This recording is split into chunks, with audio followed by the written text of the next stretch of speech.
Welcome to the Nick and Matt Show. Bringing the player interviews you want to hear and the hot topics you want to discuss. Streaming live on the Foundation Podcast YouTube channel, here's Nick and Matt. Welcome to episode 5-1. Nick, I think it's just become our thing. I say, I can't believe it. I can't believe we've made it to the next episode. Yeah, we keep going and going, and we haven't stopped yet. So we'll try to go for another 49 episodes and then reevaluate everything. How about that? Wow. No, we'll reevaluate after every episode. Yeah, you're right. It's been a journey. It really has. And it's incredible to be doing this in the disc golf world. I regularly have people see me out and about at the disc golf courses, and they give me the love. I'll just say that. It's pretty cool. Yeah, I agree 100%. Although I will say this. When I was out filming with Simon the other day, you know how it is. You've been with him plenty of times. It's always oh my goodness, Simon Lizotte is here. And this one kid was literally shaking. And we're filming and he comes up, he's like, Simon, is it okay if I get, a picture with you? And I'm not making fun of him. I'm saying Simon gets all the attention. Yeah. Oh yeah. And then out of the 20 people that walk by while we're trying to film, one guy goes, hey man, love your show. and I love he loves it because Simon's been on so many times probably. That's right. Yeah. So I said to Simon as we're walking down the hall, Simon, you know how many people actually, said hey, Matt from the Nick and Matt Show, out of the 20 that you saw? He's like, I forget, Simon comment, I forget how many you said. And I was like, 1. He's like, oh, good. That's pretty good. Yeah. All right. What'd you do this weekend, Nick, or this week? So this past week, I have recently started up actually all of my real estate stuff. I'm taking an online class right now. So I've been focusing a pretty decent amount of time on that and kind of getting used to sitting at a computer and kind of reading a PowerPoint, which to me was never really my strong suit. So I'm getting used to that again. But for the most part, I spent a long time doing that and casually played disc golf through the local leagues. And that was pretty much it. I had a pretty relaxing weekend, actually. It was nice. I went to a winery, a wine festival, and did some wine tasting. So that was pretty cool. Okay. Yeah. I'm not a big wine person. Every now and then, special occasion. I'm not either. Some of the wines were okay. Some of the wines were horrible. And some of them were actually pretty good. But I'd never sit down and be like, you know what? I need a glass of wine right now. I don't think I've ever been like that. Do you shake the glass, get it around and then sniff it a little bit? I would sniff it and then just take it like a shot. I'm not too classy. Okay. So guess what I did this weekend? I actually built a fort. Not the fort, not Pro Worlds, but we built a fort started to, in the backyard, the woods of our property. And I got stung by a bee right on the ankle, the ball of your ankle, this yellow jacket. I say bee. All right, hold on. Everyone's going to start commenting, Matt, it's not a bee. All right. It's not a bee. It's a yellow jacket. It's a wasp or whatever. Yeah. It stung me right on the ankle, and I'm trying to be a big tough dad to my kids, and I'm like, I got stung by a bee, but let's just keep going. It's swarms of bees. Anyways, I'm feeling a little exhausted. I got out to play around at Maple Hill. The changes they've made to the white layout, you'll have to check out. I think it's actually, I like it. Yeah, I actually played it the last time I was in Mass, so I think back in May, and I played the new hole 1. And then the new hole 2, I was really bummed out about hole 6. I actually loved the old white hole 6. And yeah, that's an interesting change. I don't remember too many. What is it now? Golds to the white basket? Gold's tee pad to the white basket? Yeah, it was my first time. Yeah, first time throwing it on Sunday. And I'm going to say, I like playing a new hole. But I agree. I'll have nostalgia. It's a good shot. Yeah, I'll have nostalgia and miss the other one, I think. But yeah, I really liked the old hole. I thought that one was pretty good. So, played that. And by the way, that's pretty cool for me. 3 generations. My dad now plays, it's just awesome that he got into it and he's into it. And he plays probably more than I do right now. And I got out, and then my son Hunter came out with us this time. And 3 generations, pretty cool. And my dad, shout out to my dad. I bet he's listening. I'm serious when I say this. You have improved. He is he's upset. This is the point when you know you've improved. He's upset missing a putt from like 25 feet. He's upset. Yep. That's when you know you've made it. Like, all right. You're addicted at that point. Yep. All right, cool. Nick, we're going to talk about a lot of stuff. We have an interview coming up, obviously, with Ben Askren, and we lined it up kind of last minute here, but Missy Gannon. So, fortunately, she was able to message me back just about a few hours ago and say, look, whatever time you guys need me, I'm down. Whoa. So we texted her, and it was, I think I said 8:05 Eastern. So she'll be on right around then. Awesome. That'll be awesome. Yeah, for people driving around or at their shop, wherever they are. By the way, that was awesome when everyone started messaging us. And they're like, hey, here's, when I'm listening to your show most often. Oh, yeah. That was pretty cool. So, Nick, what happened this weekend? Did you see the drama of weather and all that, the Des Moines Challenge? Yeah, I was going to say, this weekend was a very busy weekend in the disc golf world, but I guess biggest takeaway from it was the Disc Golf Pro Tour event, the Des Moines Challenge, was going on, and it was a very eventful weekend in the sense of weather.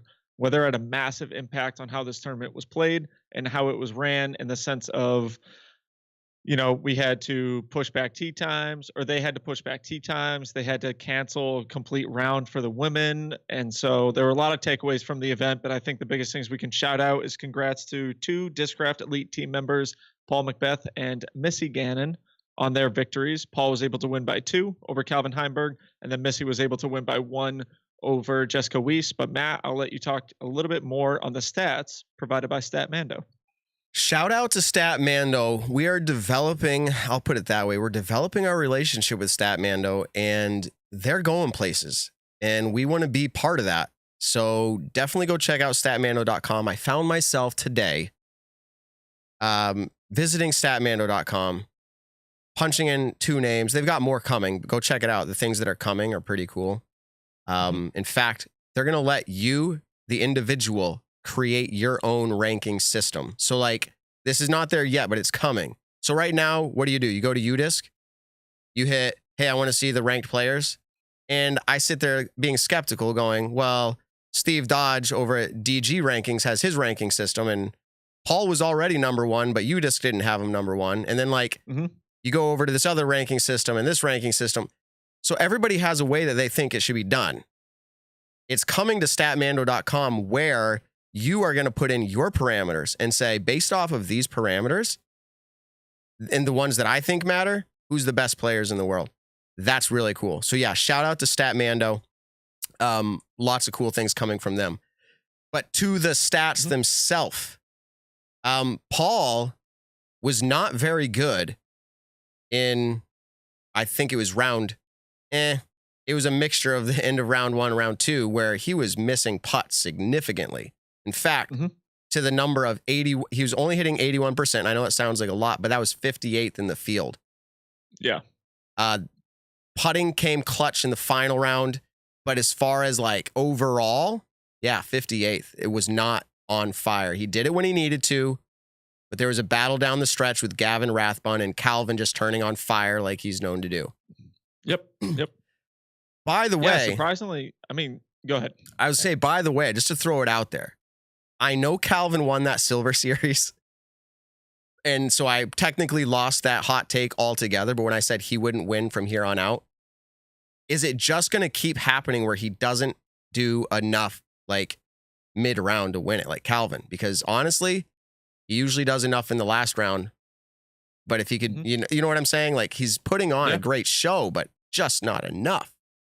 Yeah. No, I totally agree with that. I feel like when Calvin's really on fire, he is obviously for all 3 rounds. And then we notice Calvin's name a lot in that final round, in that final push, especially in an event like this where Eagle or Ricky was not at the event.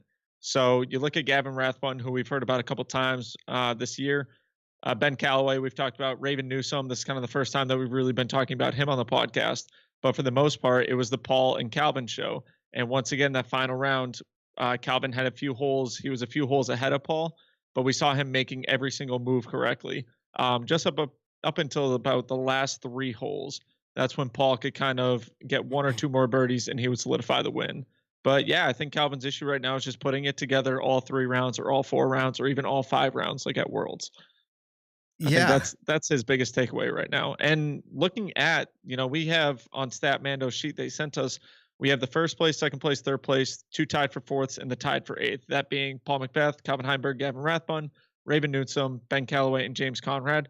And none of them, out of those, 6 players that I'm talking about, were ranked in the top 10 in putting this last weekend.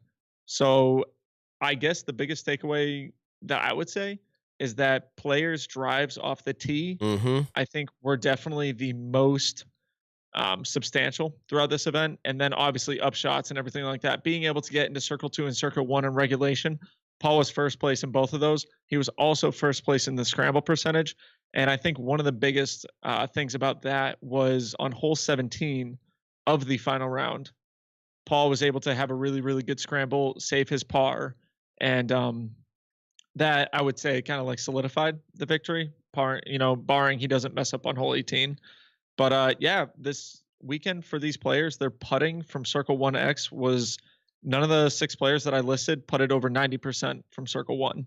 Circle 2, we had a couple good players, Gavin, Raven, and James Conrad, all throwing over 50% from Circle 2 putting.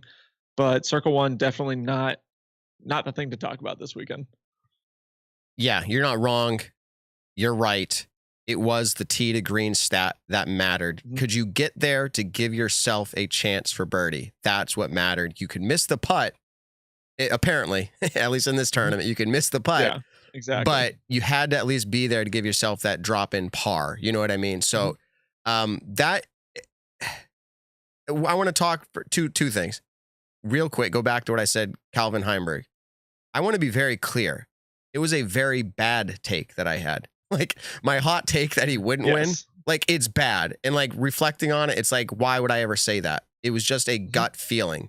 However, at this point, he's kind of, I don't know. I think he's still going to win one, but it's kind of come to expect now, like, is he going to? And then secondly here, James Conrad, following Worlds, obviously you give him like slack the first event back.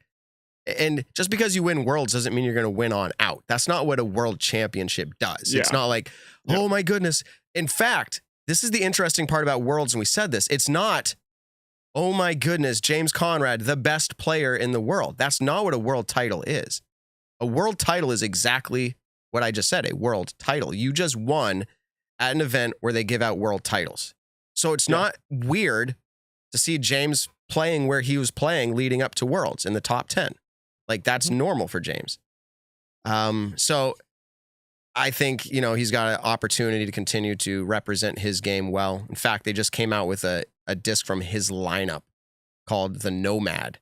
It's kind of perfect. Yeah, I was kind of reading about that a little bit today. I think that was something that we talked about. A lot of people were skeptical in James's switch over to MVP, saying that he only switched because now he's going to come out with his whole new molds and what's wrong with the molds that are already in that lineup. And I think that's kind of one thing that a lot of professional players are going to do is start designing discs that they feel would suit them and also suit the public. So I'm actually really curious and happy for James, obviously, that this part of his contract is coming into fruition. And I think the Nomad is, a cool name, especially for someone like him. And I'm excited to see it.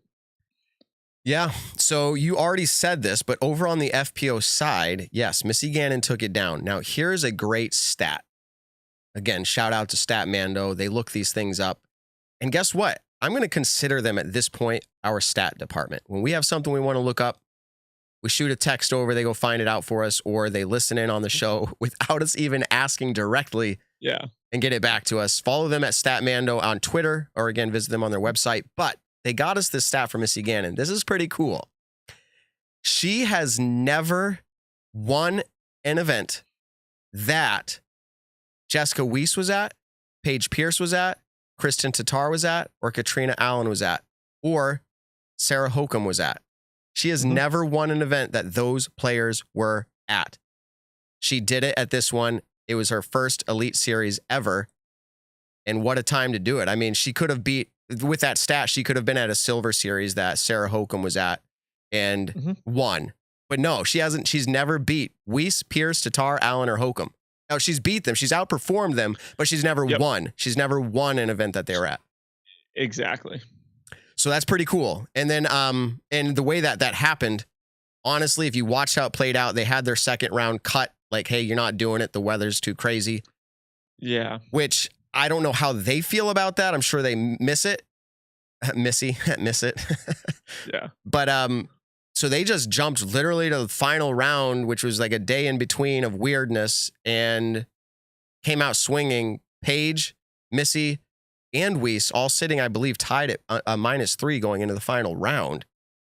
Gannon started out pretty good, just enough to get a stroke or two lead, and then kind of held on to that pretty much the whole round. Coming into the last hole, as everyone watched it, she was up 1 stroke into the last hole, and Weiss was just attacking as hard as she could, trying to set herself up for birdie.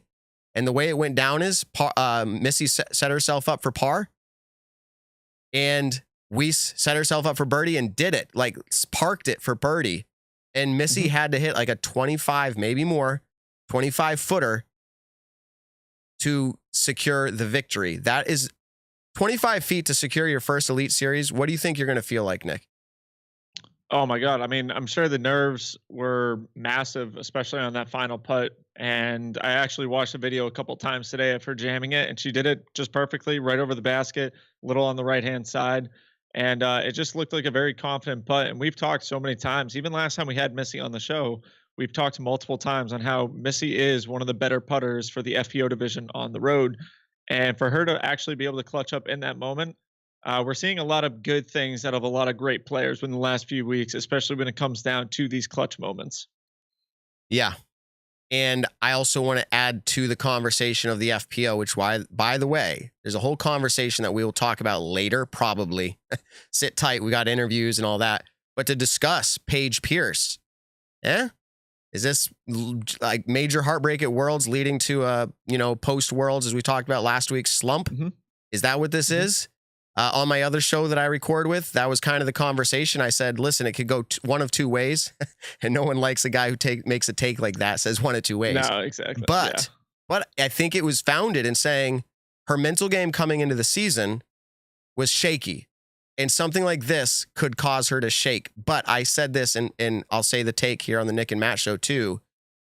If it's going to happen, I said it's going to be the first event back from Worlds. And it was.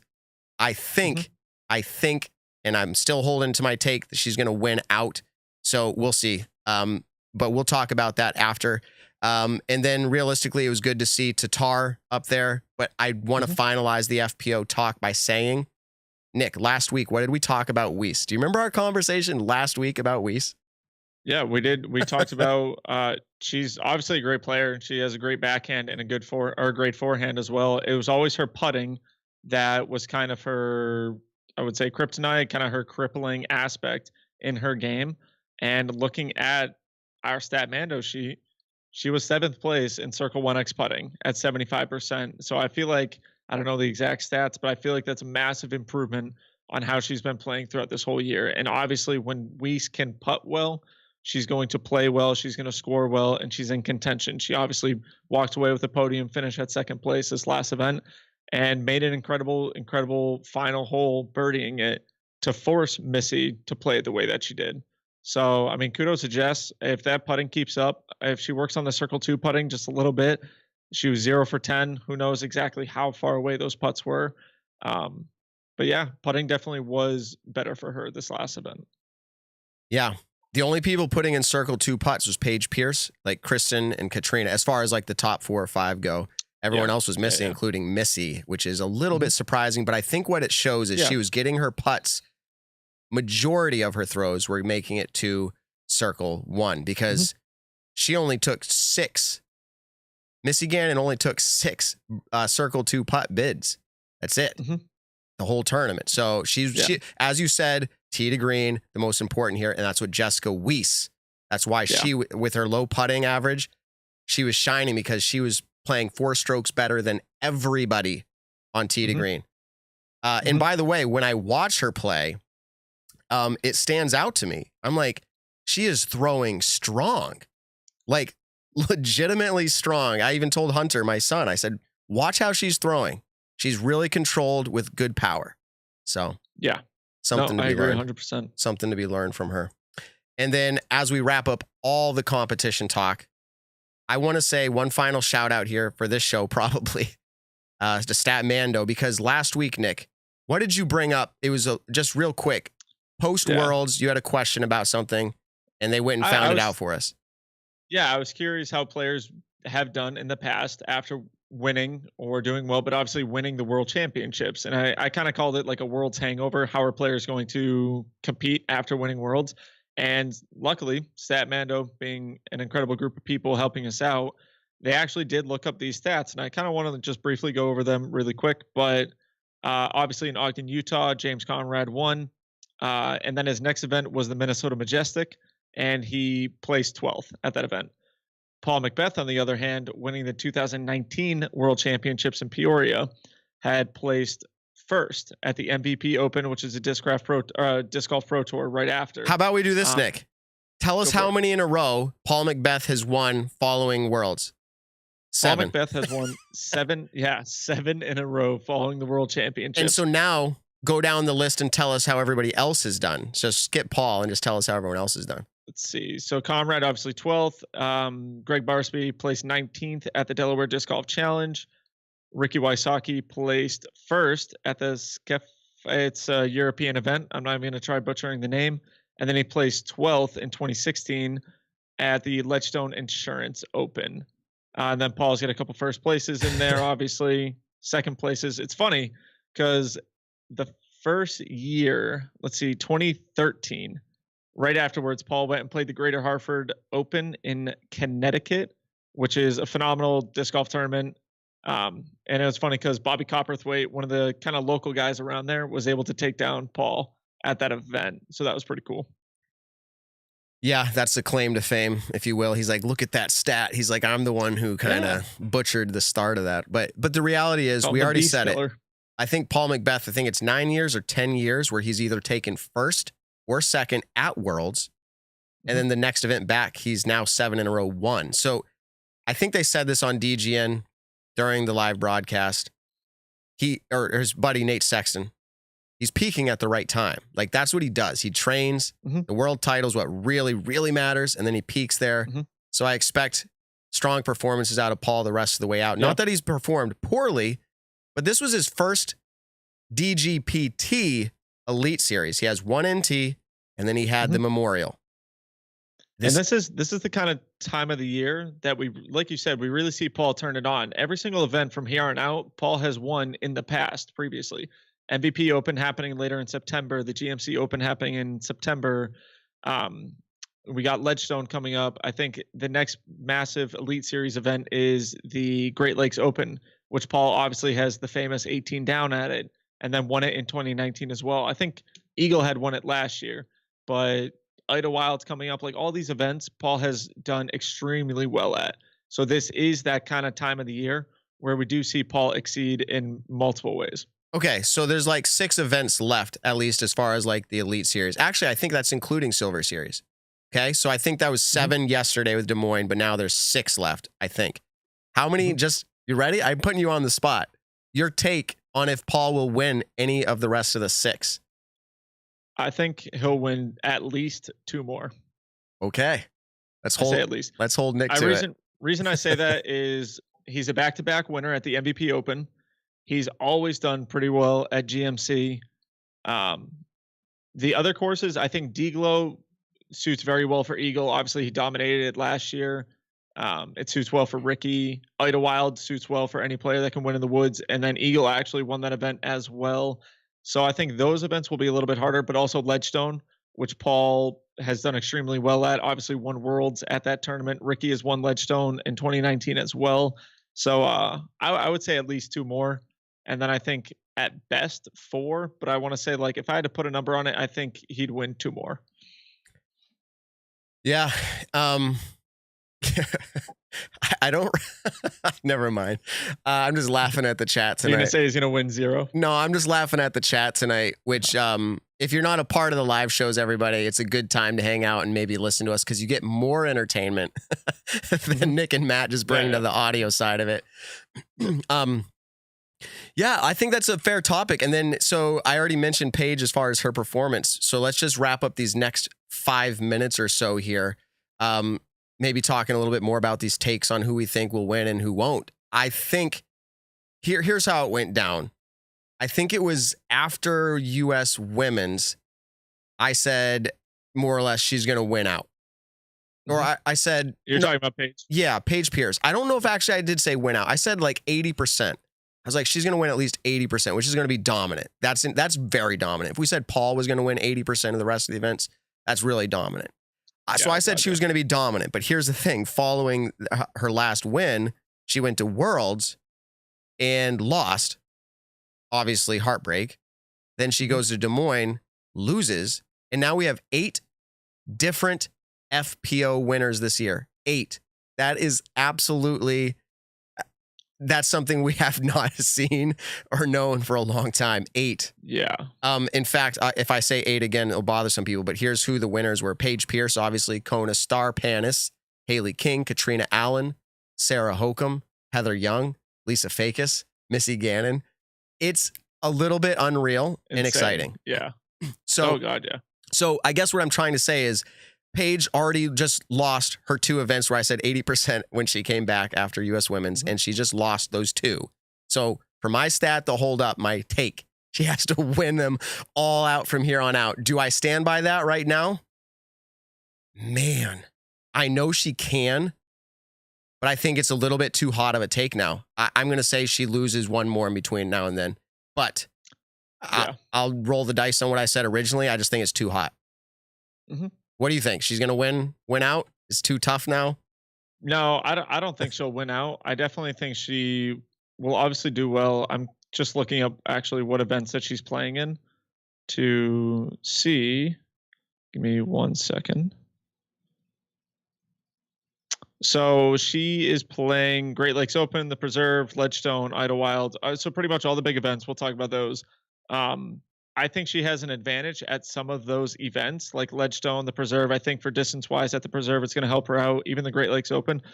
But she won't win out. Like, I think she'll win at least 2 more. I'd actually bet that she wins at least 3 of her next, let's see, 7 events that she signed up for. Yeah. So there's 7 events. I bet you she wins at least 3 of those. I think she does have this kind of like fire lit under her. And I think now with the pressure of Worlds is done, this is obviously the tournament after Worlds. It's always pretty tough for people. And then also the documentary thing is over. Once that comes out, I think a lot of weight is going to be lifted off her shoulders. I think we'll start to see that dominant Paige again. And MVP Open, I almost count that as an automatic win because she's won that event so many times. And so I would say at least one of them. All right. Yeah, I definitely think she'll win at least 3. There you go, 3. I just know here's the part about Paige Pierce is that she can win every single event. Like no doubt about it. Now you could say, well, that's true for anybody in the top 20 of any, pro event, but like I mean that like stronger. Yeah, exactly. You're saying that when you say that about people, you could say like, look, Ricky Wysocki could win every single event from here on out. Paul Macbeth could win every single event. Paige Pierce is probably the one female in the world that we would say she could literally win every single event here on out. Katrina could win a lot of them. I think Haley could also do the same. But if there's a player that we're looking at in the female division, Paige Pierce is the only one who I would say, look, she technically could go out and win the next 7 events. And I think she could do it in a dominant fashion. This year, Kat. This year's different. Kat is completely different. Kat is demonstrating a significant, I don't want to use the word dominance quite, but she's demonstrating something this year that we haven't seen in previous years, the same level. Where she's putting well. She's stepping. Obviously, she's stepping up and actually head-to-head against Paige Pierce winning. Now, so I would almost give her that. We could see Kat do it too. I don't think it's as likely, but she has the ability to do that. But the thing is, it used to be if somebody else won and Paige was there, something was wrong with Paige. And I do not want to take away from Missy Gannon's win, but both Kat and Paige were there. Do I think that they were both performing at their highest level? My answer is Paige definitely was not playing at her highest level. Was she trying?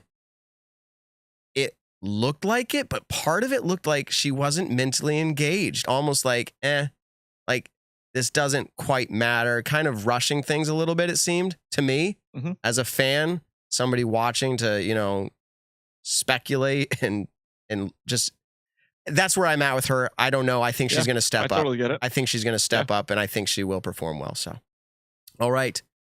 We've made it to that point of the show where we're going to jump into, we've got Ben Askren.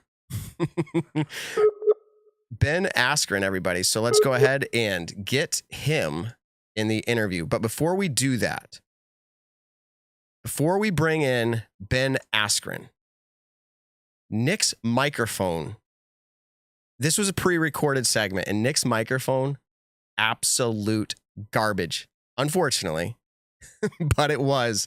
And even at this moment, I just lost him for the recording. So that's okay, because we're going to jump into the segment here with Ben Askren. All right, so Nick's back, and he wants to tell you about his garbage microphone real quick. Okay, really quick. Sorry, I just froze up for a little bit. I don't know why that's actually been happening to Matt and I recently as we've been doing a lot of testing. But I want to apologize for some odd reason. When we did this recording with Ben, my microphone was all sorts of funky. So I would advise people to turn your volume down just a little bit, because I'm going to sound extra loud and I'm going to sound more staticky than normal. Matt and I were hoping we fixed it for this episode at least. But for the recording you're about to hear, because we did pre-record this, for some odd reason, my microphone sucked. And I'm not a tech guy, so I probably flipped something on the soundboard by accident. But anyways, here's Ben Askren. Yeah, Ben Askren, everybody. Let's get him in. Here we go. All right, everybody. Look at this. We have Ben Askren on the show. What an awesome privilege it is to have that. Nick, have you ever hung out with Ben before? I have not. I've not had the pleasure yet to hang out with Ben, but Brody and Paul are obviously very good friends with him, so I've heard a lot about him. Awesome. All right, Ben, welcome to the show. How are you doing? I'm doing great. Having a great day and ready for this disc golf tournament. Oh, yeah. That's probably why we had you on the show. But there's a few other reasons. We're going to bring back a segment that has been a fan favorite for so long. And Ben, I don't think you've seen our show before, so you probably don't know what's coming. Okay. Surprise me. Surprise you. Here we go. Judge That Disc Golfer, the game show where you judge a disc golfer you've never met. All right. Judge That Disc Golfer is back, everybody. And today, our judge disc golfer is none other than, yep, there he is, Ben Askren. So, Ben, yeah, awesome. So we're going to get to know your disc golf game just a little bit. So can I ask a few questions? How long have you been playing disc golf for? Wait, am I supposed to write these answers down? No, these ones we're just getting to know you a little bit, so we have an advantage. Sure. So I started in 2002. I think I had couple AP classes, and then when they were done, you don't really have to go to them because there's nothing more to teach. Yet there's still like a month of high school left. And so me and my friend would skip and play disc golf at Valley View Park, New Berlin, Wisconsin. And then I don't think I played for a little while then, because when I was my first year at college, I didn't have a car, but some other guys played. So maybe I played a couple times.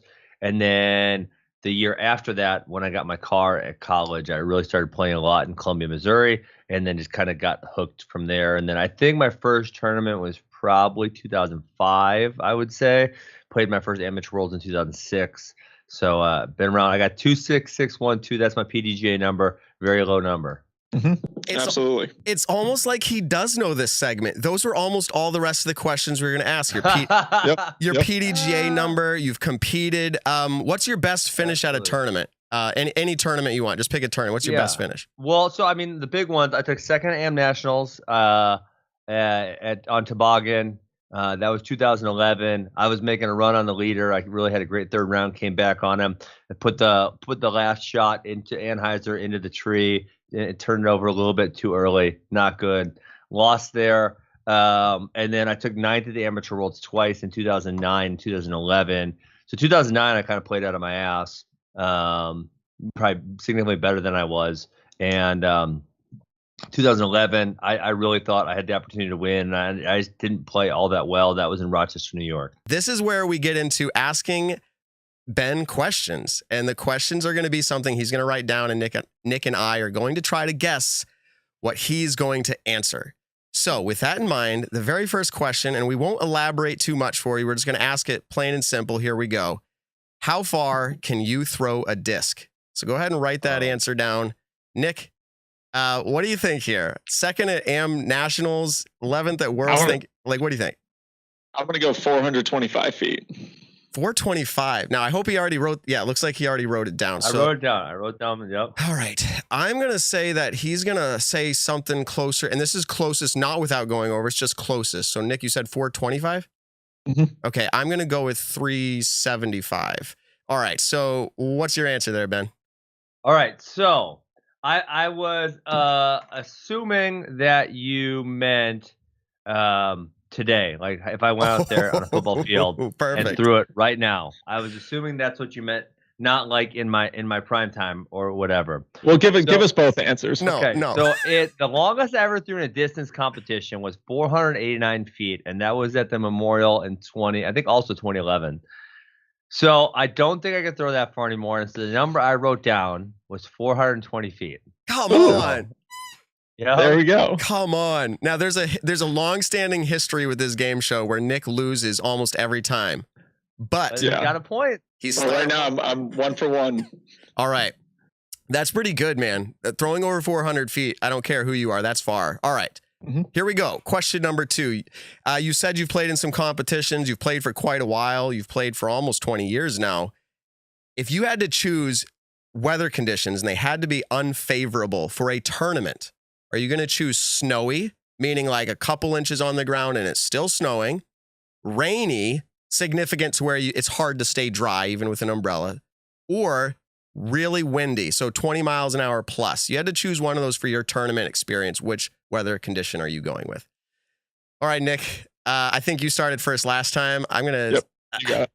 He's up there in Wisconsin, and we know it's snowy.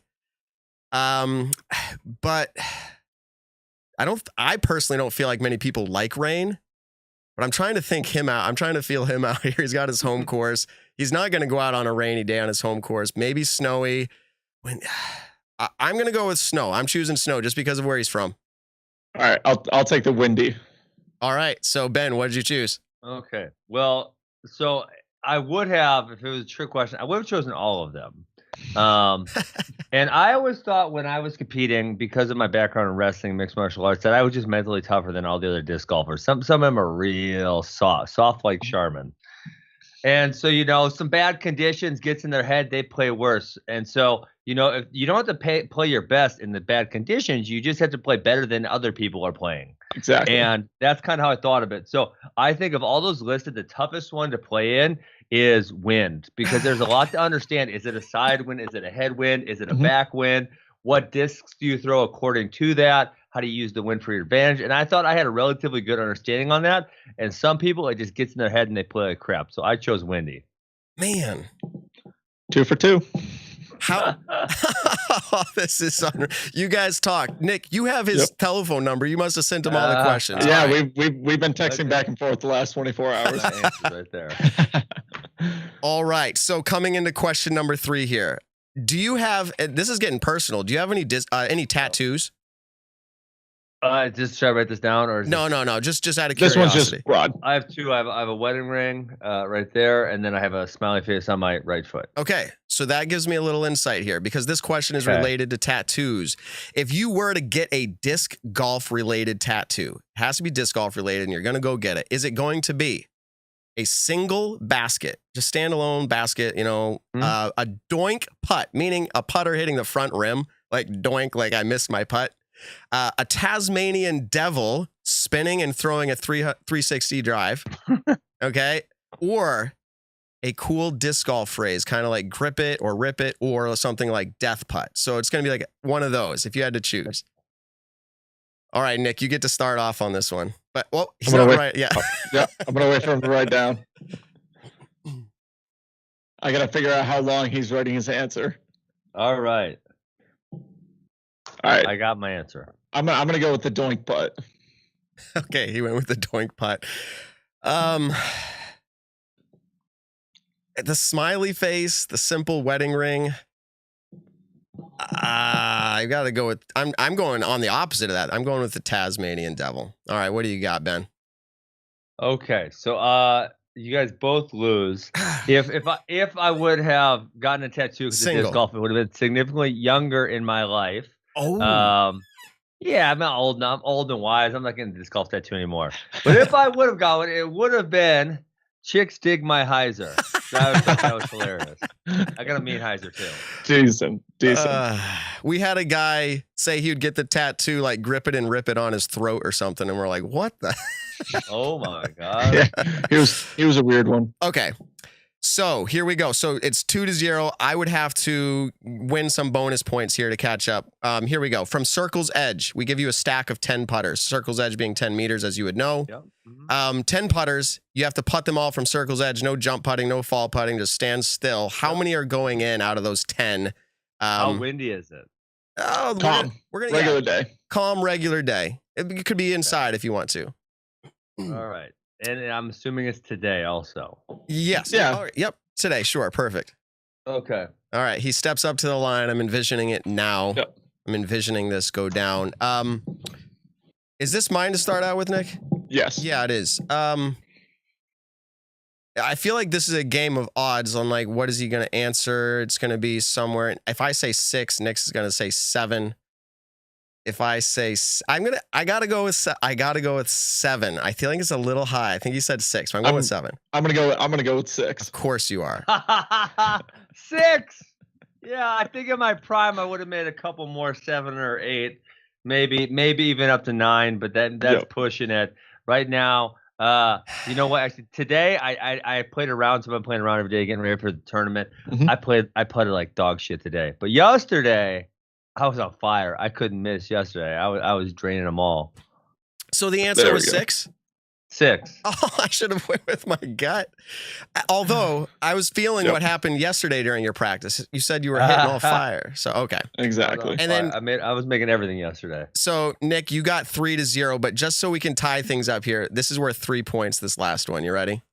If I get it exactly right, then I get the 3 points. No closest to deal here. So in all of your almost 20 years of disc golf, Ben, how many aces do you have? Now, however you want to classify those, but typically it's first throw during a round into a basket, not practice. So how many aces do you have? All right, Nick, you get to start this one. I'll say, because he's got his own home course, I'm going to say 12. Okay, and for bonus points on bonus points, Nick, how many happen at his home course? 11. I feel like maybe he's not keeping track after all these years. That's kind of where my brain's going. Yeah. But I have to get it exactly right.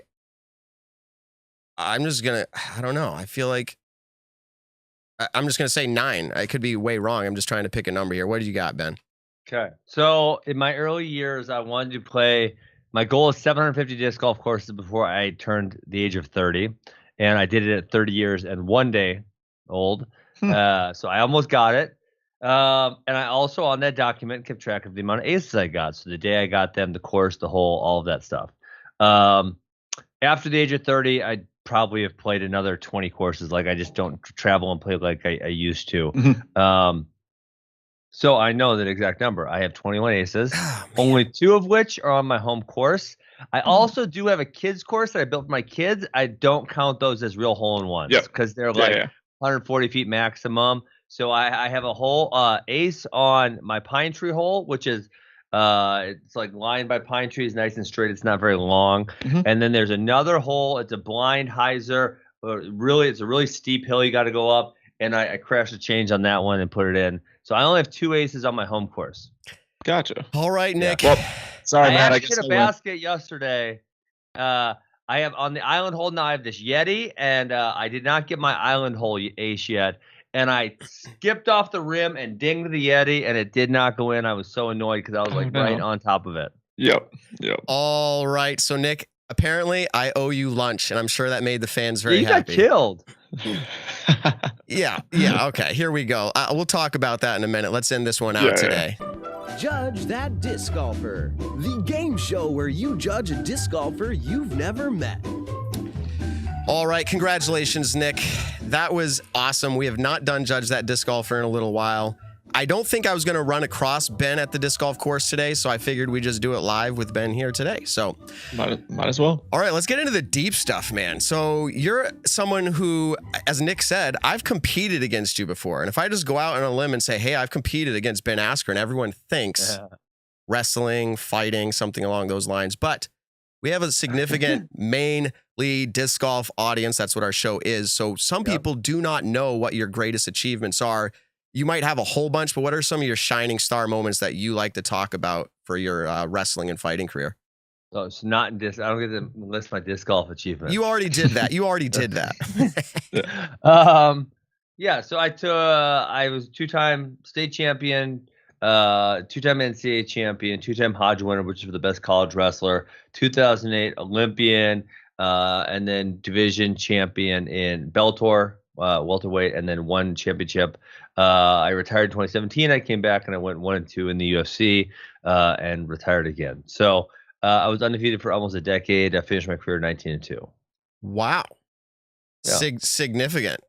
So you've been doing that. I think someone said recently, or actually it was probably you that said it, but it's getting around. Are you done with your wrestling and fighting career? What's your involvement with that? I've been trying to be done for a while, but they keep pulling me back in for other shenanigans. I think I'm done. I have no intention of fighting or any type of thing. You know, I get in the gym and I wrestle with the guys that I coach because my brother and I run 5 wrestling academies, and that's enjoyable. I like staying in shape. I would love to have the time to disc golf again, and maybe professionally. Like, I actually get jealous of Brody, because he's someone who is not a professional disc golfer, and he went and said, "Hey, I'm going to go be a professional disc golfer." And he's actually like doing it and traveling around. And my wife and I have fond memories. In 2011, I think was probably my most active year. I played in, I want to say 5 or 6 tournaments, and we always just had a good time going to the tournaments and walking around and playing the round and that type of stuff. So I do miss it. I miss that for sure. Can I ask? And I'm going to let Nick get a question in here, but I'm thinking back to 2011 Am Worlds. That again. I played at it, and I remember, was that your wife at the time, the girlfriend or wife or? Yeah, we got married in April of 2011, so we would have just been married actually. And in 2011, I convinced her for our honeymoon. So I was fighting in the Bellator tournament, so I had to fight in April, May, and June. I actually fought 6 days after my wedding, and I said, we'll put the honeymoon off. We did a 3-week honeymoon, but one of the weeks I got to go disc golfing as much as I wanted in Ohio, and then I played in the Hambrook Memorial, I think, for part of my nice. Yeah. I brought that up about your wife because I remember people being like, "Oh, he has that girl," whether it was your girlfriend or your wife at the time, and there is a distraction, so that way he can gain some strokes on the field. That's great. She'll be flattered. I'm gonna tell her. Yeah. So okay, that's perfect. So Nick, what do you got? Well, I say, so we've kind of just doing the Judge That Disc Golfer. We kind of got into a little bit of your backstory when it comes to disc golf, how you got into it. You've been playing since 2005. So I guess I'll kind of go into more mainstream disc golf. What were you doing when the shot happened during the World Championships this year? Sitting in my house. There you go. Yeah. So, let's see. What did I do? I think I had a wrestling camp that day, and this obviously was the last day of Worlds. And I came home, and I think they were on like hole 8 or something to that effect. And I said, "Oh shoot, we need to sit down and watch that." And so my wife got to know Paul because he's been here a couple times. So we were watching, and it was an awesome round. Paul was on fire. Earlier in the round, there was like 6 or 7 guys within a couple strokes, and then him and Conrad kind of put themselves, way out in front. And then, in the last hole, he had a great tee shot. And Conrad had a not great tee shot. I said, "Oh, it's over," And then Conrad's got to kind of lay up, and then Paul. Now, obviously, hindsight's 2020. He probably should have went for it on that second shot, and he could have made a 3 potentially. You can't go just. I mean, he made the right choice, right? Exactly. For where everything was at the time. That's the only choice you got to make. And then, dude, my wife said, "What if he makes it?" I said, "Dude, he's 270 feet away. He ain't gonna make it. Come on." And then he makes it. She's like, "See, I told you you could make it." And I'm like, "Oh God, that was like, how many 270-foot aces are there? 1 in 100? Probably not even, probably like 1 in 500 or something like that. Exactly. Let alone on the last shot of the World Championships." Man, it's to force a playoff. It's insane. Yeah. All right. Yeah, So crazy. what does that mean, kind of, because you're someone who's obviously been in the professional sports scene for a good portion of your life now. How does this shot kind of like compare to other great sports moments? Like, is it something that you feel like is getting a lot of traction now? Yeah, I mean, I think just because disc golf is not, I mean, if that was like real golf, the Masters or something, like that would be so legendary. But disc golf's kind of looked at on a lower scale at this point, unfortunately. And I mean, if we're talking about just the athletic achievement of what he did, yeah, it's very high up there. Mhm. But I think there's this thing, like you said, where were you? I know where I was because I'm a freaking disc golf fan, right? Mhm. But there are certain other events where you could say, where were you when X, Y, or Z happened in the Super Bowl? And man, 50% of America probably could tell you exactly where they were because it's that watched. And Yeah. disc golf is unfortunately not on that level yet. Yeah, but you take in disc golf avidly. So can I ask, how did the Celebrity Pro Am event come about from your perspective? Is this something you reached out for? They reached out for? How did it come together? Yeah, I think Paul started texting me because I think maybe it was the European Open or something got canceled. And they said, I can't remember, DGM maybe said they had an open weekend or open week or something like that. And he said, hey, how about we do something at your house? Because I think I had mentioned like, oh, I would love to host somebody. I would actually love to be able to host a tournament at my house. But I was a young disc golfer one time who traveled around a lot. And I said, I want to play 750 courses. And like teenagers, early 20s, you're just an asshole at that point in time. So like, if I would have known there was a really cool course that I could play and it's right there, I probably would have went and played it, So I don't want to host a tournament with people locally because then people will know where my house is and they can just show up and play whenever they want. Yeah. You guys know. I would have done it. I'm telling you. I know the mentality for sure. So when, I mentioned I'd love to do a tournament, but then people will know where my course is and I don't really want that to happen. And so Paul said, what if you hosted something? I said, dude, I would love that. I mean, it's so much fun. So I'm really pumped for it. So we're doing a celebrity round, individual round first, pro individual round first, and then the worst and the best get matched up. And then there's a celebrity and pro alternate shot team round. And so I think it's gonna be so much fun. I'm really looking forward to it. I've been spending tons of time cleaning up the course, and then I've been getting out to play around every single day also. That's awesome. I like that idea. You have the best pro score mix up with the worst celebrity score. I think that's actually, we were going to ask you kind of like what the format is, and that answered it perfectly. But so watch out. That's really cool. Watch out. I can totally imagine Paul throwing the first round now just so he can get, yeah, I know. That would be exactly hard to explain. So where did the name Funky Farms come from? Because obviously your nickname for your fighting career was Funky Ben Askren or Ben Funky Askren, however it was. Yeah. So where did Funky Farms come from? So I think my wife actually just started a Twitter handle as we moved into our. I'm going to look it up because sometimes she has these ideas and there's not a ton of follow. It's called Our Funky Farm is the Twitter handle, but yeah, it looks like she hasn't posted. I'm gonna give her shit because she hasn't posted since January 1. It's a very long time ago. Yeah. Yeah. So that was what, and then my brother made a sign that I haven't decided. So ideally, I'm supposed to be building my wrestling academy on the property. Also, I have not yet. It's a kind of a long story. So I hadn't decided how I was actually going to number the course because if I built the wrestling academy where I'm going to build it, then the hole that's right by there would be hole number 1, right? So people. I would never open it to the public, but my wrestling academy parents, I would rather have them go play disc golf than bother me while I'm coaching and look at their kids and yell at their kids and stuff. Like, get out the building, go play disc golf, go walk around. Great. I'll even give you some free discs. Just get out of here. So I was gonna, if that happened or if it does happen, that's gonna be hole number 1 down there. But now I had to number it because of the tournament. So I'm going to do hole number 1 is going to be in my backyard because that's the one I play first all the time. And that's, I'm sure, where all the kind of headquarters will be set up for all the stuff. So, yeah, Funky Farm came from my wife, although she has not updated Instagram at all in a while. Well, make sure she's on it for next week's tournament. She's got to get on it. Amy, let's go. Yep, exactly. Are there any other activities planned for this event besides the disc golf, like barbecue? Yeah. What's sweet? Yeah, we're doing a social Monday night at my house. I'm assuming people will either, there's like I said, that we've built the kids course for my kids within the real course. So I don't know if they'll get at that or they'll just kind of go and meander and play on their own, that type of thing. And yep, then we're getting lunch catered on Tuesday, so I'm sure people will just kind of be having fun. And I think they had some ideas for like little contests or other stuff. And I don't remember. I saw a list of it. I don't remember what it all said though. Yeah, so you're talking about, and actually, I checked out one of your other podcasts you do now, Funky Crypto Coin Oh yeah, or Funky something. Crypto Show. Okay. So I was checking it out today. You got to get to know your guests a little bit, you know, you got to feel them out. Are we going to start paying people out in crypto? Is that what we should go to? Well, one of the companies that I work with, one of my good friends, the CEO, they're going to be the presenting sponsor. It's called Rockfin. They're a place for people to put their content, and then they pay out. It's called the Ray token. It's not necessarily a cryptocurrency. It's a token that shows the value of the network. It's a long story. We don't need to get into it, but yeah, I mean, obviously, I would love to have that happen at some point in time, and the infrastructure is being built around. So I think probably maybe next year. Awesome. Nice. And I think I am subscribed to your. Do you have something on Rockfin? Because I think I get an email regularly.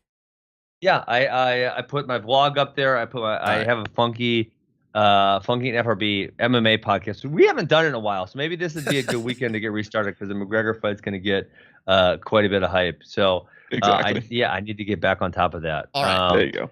But yeah, so we've done some stuff there. So So how did you come to picking the celebrities that are playing at this event? Obviously, we know the pro players that are going to it, but for the celebrities, for everyone that might not know, like how did they get picked to come to this event? Was it just kind of like availability? Yeah, so I mean, they have to have disc golf background, right? We're just not getting random people. They have to talk about disc golf, be interested in disc golf, some form of that, right? And so we just kind of like made a list of the people that we all know. So I made a list, they made a list, Paul added a few, Brody added a few, and we kind of just built this list. And then we just started asking, on down, and we got, I don't know if they got 8 or 10. I know they were trying to get 10. They were at 8 a couple days ago. Stephen Thompson initially said yes, and now he's kind of up in the air because he actually fights this weekend. Okay. I know one time my buddy paid for this volcano hike in the Philippines the next day, and I literally remember the moment I got kicked hard as shit in the leg, and I said, "Oh man, I'm not hiking that damn volcano tomorrow." Yeah. So he takes a leg kick or something. He might not want to come play some disc golf. I guess he could lands a nice clean knockout. Maybe he'll come throw some disc. Exactly. Maybe there should be some form of like a hybrid disc golf fight, like how you do that. Like on each hole, you have to do a fight, and if they tap, like you get like a 1-stroke advantage or something. Yeah. I don't know, but so your course, I'm out. Yeah, you're out. Ben, I think it was last week. Brody jumped in the live chat during our show, and he says, "Guys, if we get 1,000 likes on this video, I'll set up a match between Ben and Matt." And I'm just going, "No, we don't want 1,000 likes. Stop that." You know how I met Brody is he did what was his show called on YouTube? Which show? But he just came up here, and we did it. Let's see, Brody. Yeah, no, I've seen it. I've seen Brody. Okay, you've seen it. Yeah. He did not. Bro versus pro. He didn't wrestle that well. He was not a very good wrestler. I took him down kind of a whole bunch of times. Yeah, I'm pretty sure I'd go down a few more times, even though. Anyways, so that's just funny thought because people are like, "Oh, Matt, you'd get smashed like a pretzel or an accordion," and I'm like, "All right, this is good times." So. Yeah. At your property, it was interesting to me. It stood out. You said you don't have whole numbers. I guess that makes sense. That's just something I hadn't thought about before. But at your course, knowing that you've got some pros coming, you got some celebs coming. First of all, are you going to be a celebrity or a disc golfer? Celebrity. Perfect. How about Terry Miller? Is he a celebrity? He's a celebrity. I love that. Nice. I love that. Yes. So I think in your crypto podcast, you mentioned, I just came in, I had to take a shower because I was working on my course for the pro. Yeah, it's weird, right? I can go check out your podcast to find this out. What kind of things are you doing? Just general cleanup? Are you adding anything special? Bleachers? No. Yeah. No spectators. That's right. So, yesterday we were redoing tee boxes. So I have the rubber pads with the gravel. So we're just kind of weed whacking, making sure that all looked good. Yeah, I mean, there's been no huge stuff because essentially the course was done last year, and now it's just kind of making it nicer. So we wood chipped around all of the tee boxes and baskets and some of the paths that needed it, cleaned up. So the property when we bought it 3 years ago was just everything was overgrown. So I mean, if we had pictures of it then compared to pictures of it now, it's like we tore down so much stuff, burned it. We have this brush hog that runs over stuff and just chops it all up. It's tremendous. So, it's kind of was all done last year, probably in the fall-ish somewhere. And so now it's just been kind of cleaning up and making it nicer. And that's, it's looking pretty good right now. I mean, it's looking the best it's ever looked right now. Very cool. Yeah. All right. So I know people would like to know, so I'm going to ask it. It seems like you're still really involved with like teaching, training, coaching. Is there any role for you in the disc golf world that you would like to, you actually think you might pursue? Is there a formal offer out there? Is there anything in disc golf besides hosting a pro-am? What roles can I do? I mean, yeah, I freaking love disc golf. Yeah. Yeah, I mean, there's some roles I'm in. Okay. There's no way I can justify playing as a pro, which would be the obvious one to do. Just because I have the wrestling academies, I have a family, it couldn't justify the time away from those things to go play pro. I think I would like to play a couple times. I'm hoping that my kids get into it and my kids want to go to a couple tournaments, and that'll give me some reason to get out and go throw. Yeah, I mean, if there's any other formal role, I would love to do it. I love disc golf. I remember last year during Corona, they canceled all the tournaments, and Paul and Hannah and Brody came up, and it was just like so much fun just to go out and play disc golf. And I wasn't missing practice or missing tournaments because there was nothing going on. It was just like so much fun to go play.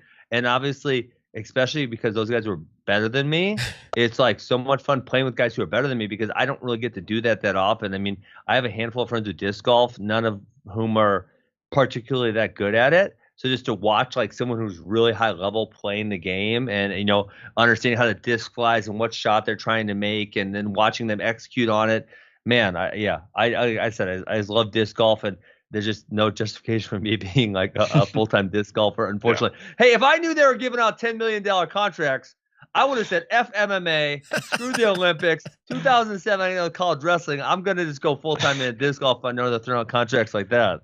I think Paul started professionally playing in about 2007, I think it was. So you could have been right there. Yeah, I think I have a lower. Do I have a lower PDGA number than him or not? He's 2.7. Yes, you do. 5.23. Yes. Yeah, you said you were 2.6, right?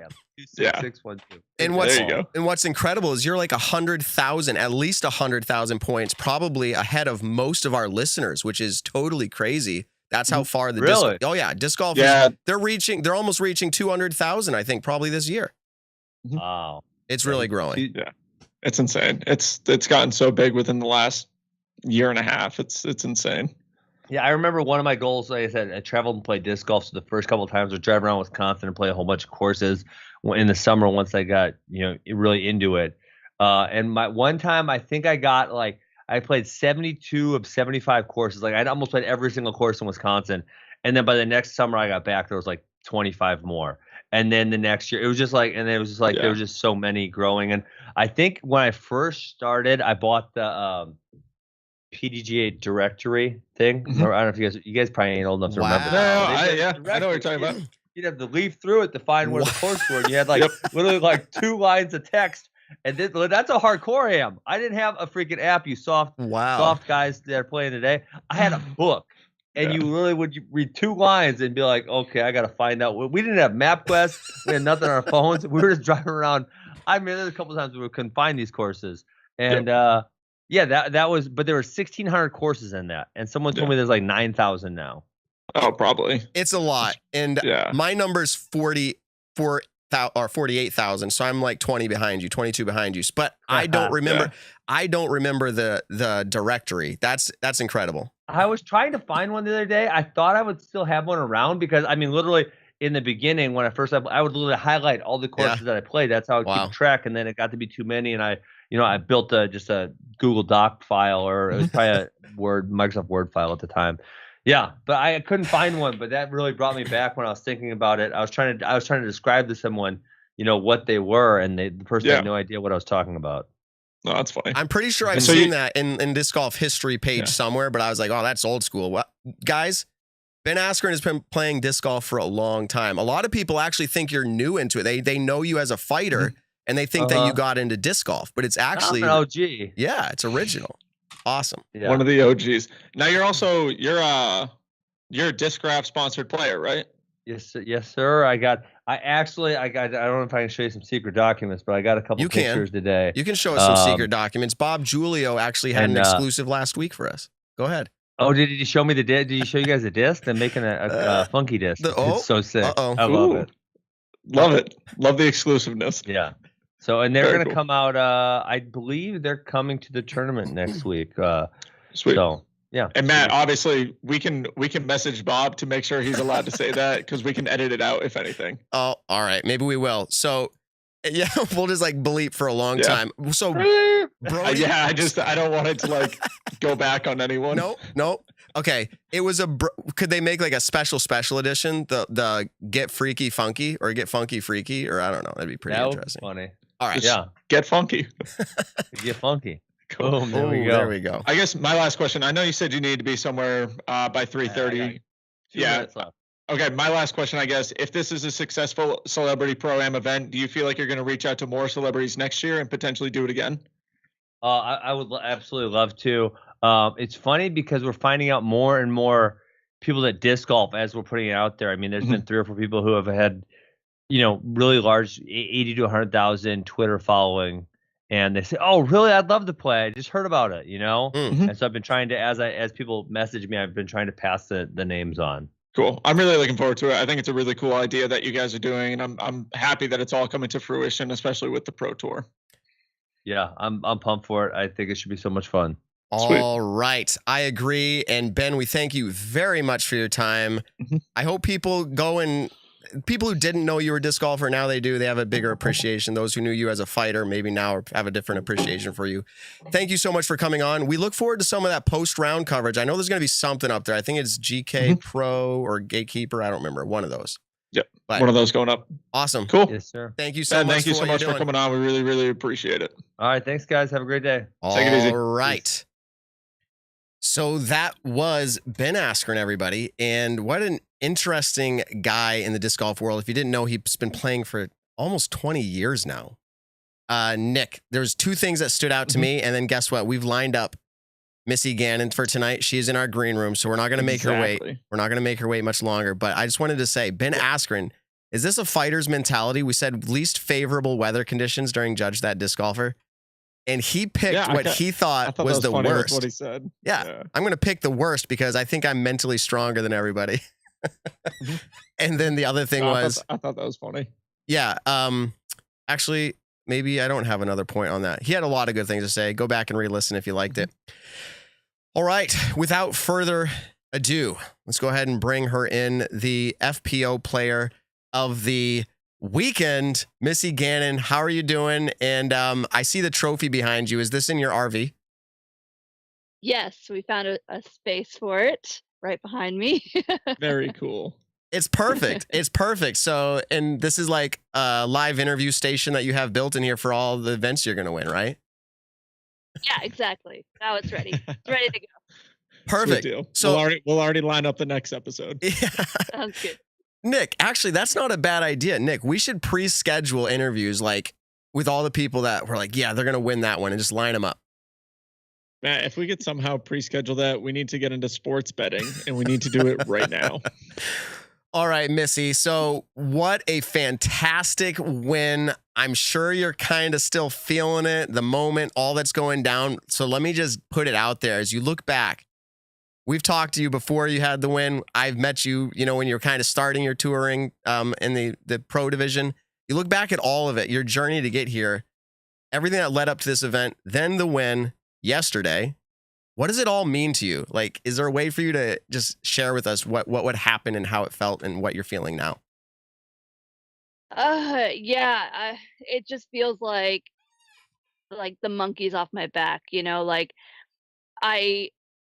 recently I feel like I've had some struggles, which shouldn't overshadow all of the success I had this year so far, and leading up to this year. But, you always kind of put more weight on the, the negative, it stands out in your mind more. So, the end of the West Coast swing up in Portland and Santa Cruz kind of didn't really go my way, and I couldn't figure out what was going on. And just it's nice to come back and start feeling like my old self again, and even better.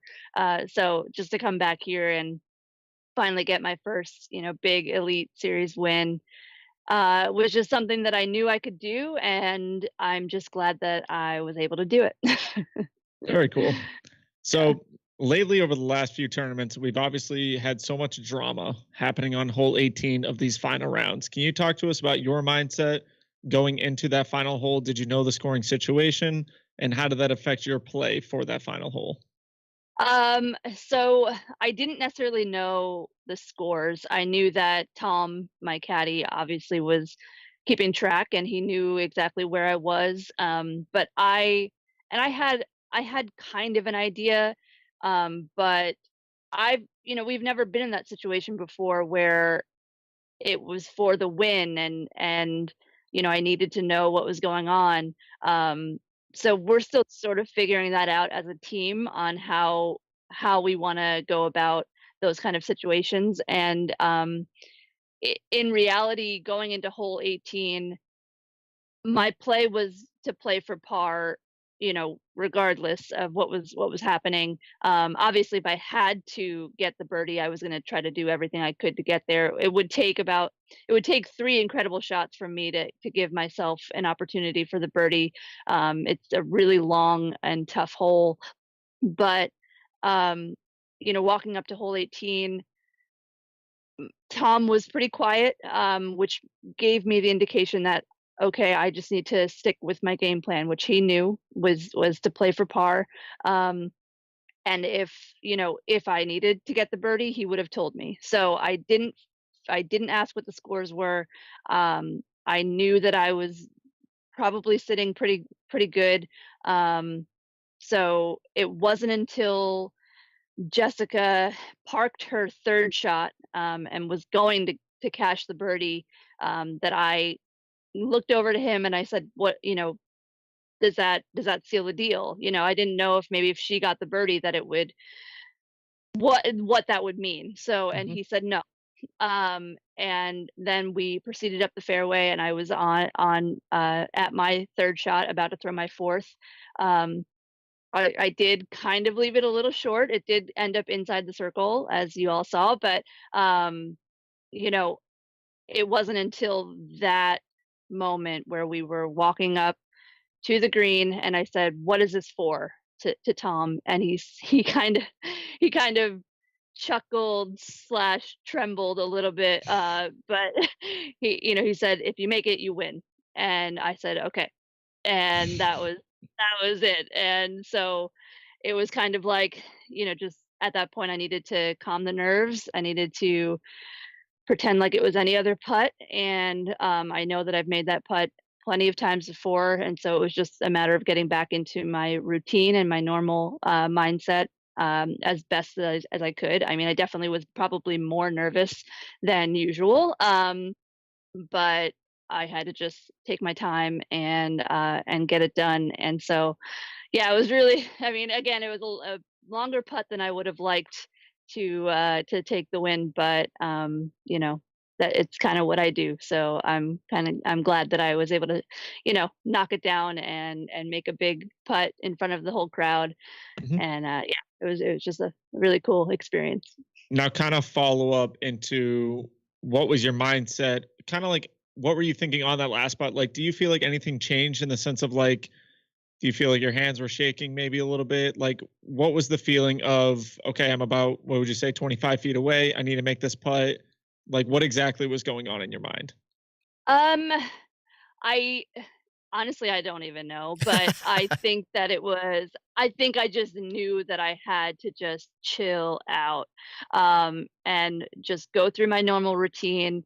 And honestly, it was probably one of the most confident putts that I have made, pretty much all weekend, but maybe ever. I think that you could even tell by the way the putter flew and how it hit the basket that it was just, there was, somehow no doubt in my mind that I was making that putt. And yeah, I'm not sure. I don't know.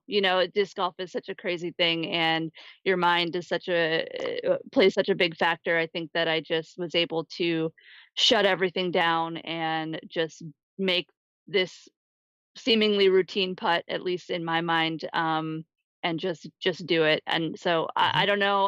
I hope that I can do that all the time. And yeah, I'm just so glad I made it. I definitely was nervous. I could definitely tell once I made it, everything kind of started shaking again. My adrenaline was just going crazy. But yeah, it was just I'll never forget that putt. First of all, as you explained to me, and your boyfriend's name is Tom, right? And Yeah. and Caddy. But when you explained it the way you did, and you said he chuckled / trembled, and then he's like, "If you hit this, you win." I got goosebumps because like that is a moment. That's a moment that you've never experienced before, and then you just relayed it to us that you were able to shut everything down as far as bad nerves. And I'm sure. Do you remember? Was your heart racing, or was that even something that you were able to just calm everything down? I don't know. I think it probably was, and I think that my heart was probably the most elevated it's ever been that entire round, honestly. But I I think that I just was able to at least not focus on it as much. So I mean, when I'm aware of my heart rate and like everything going on, that's when things can kind of go a little crazy. But I don't know. I'm sure it was. I'm sure my heart was racing, and I'm sure somehow I was able to overcome that and just suppress it for the time being, so that I could just let it out afterwards. So You did it. yeah, it was. I You don't did know. it. It was something I can't really describe. You did it. Were you fighting back tears? I can't tell sometimes in live coverage, but was that an emotional moment for you?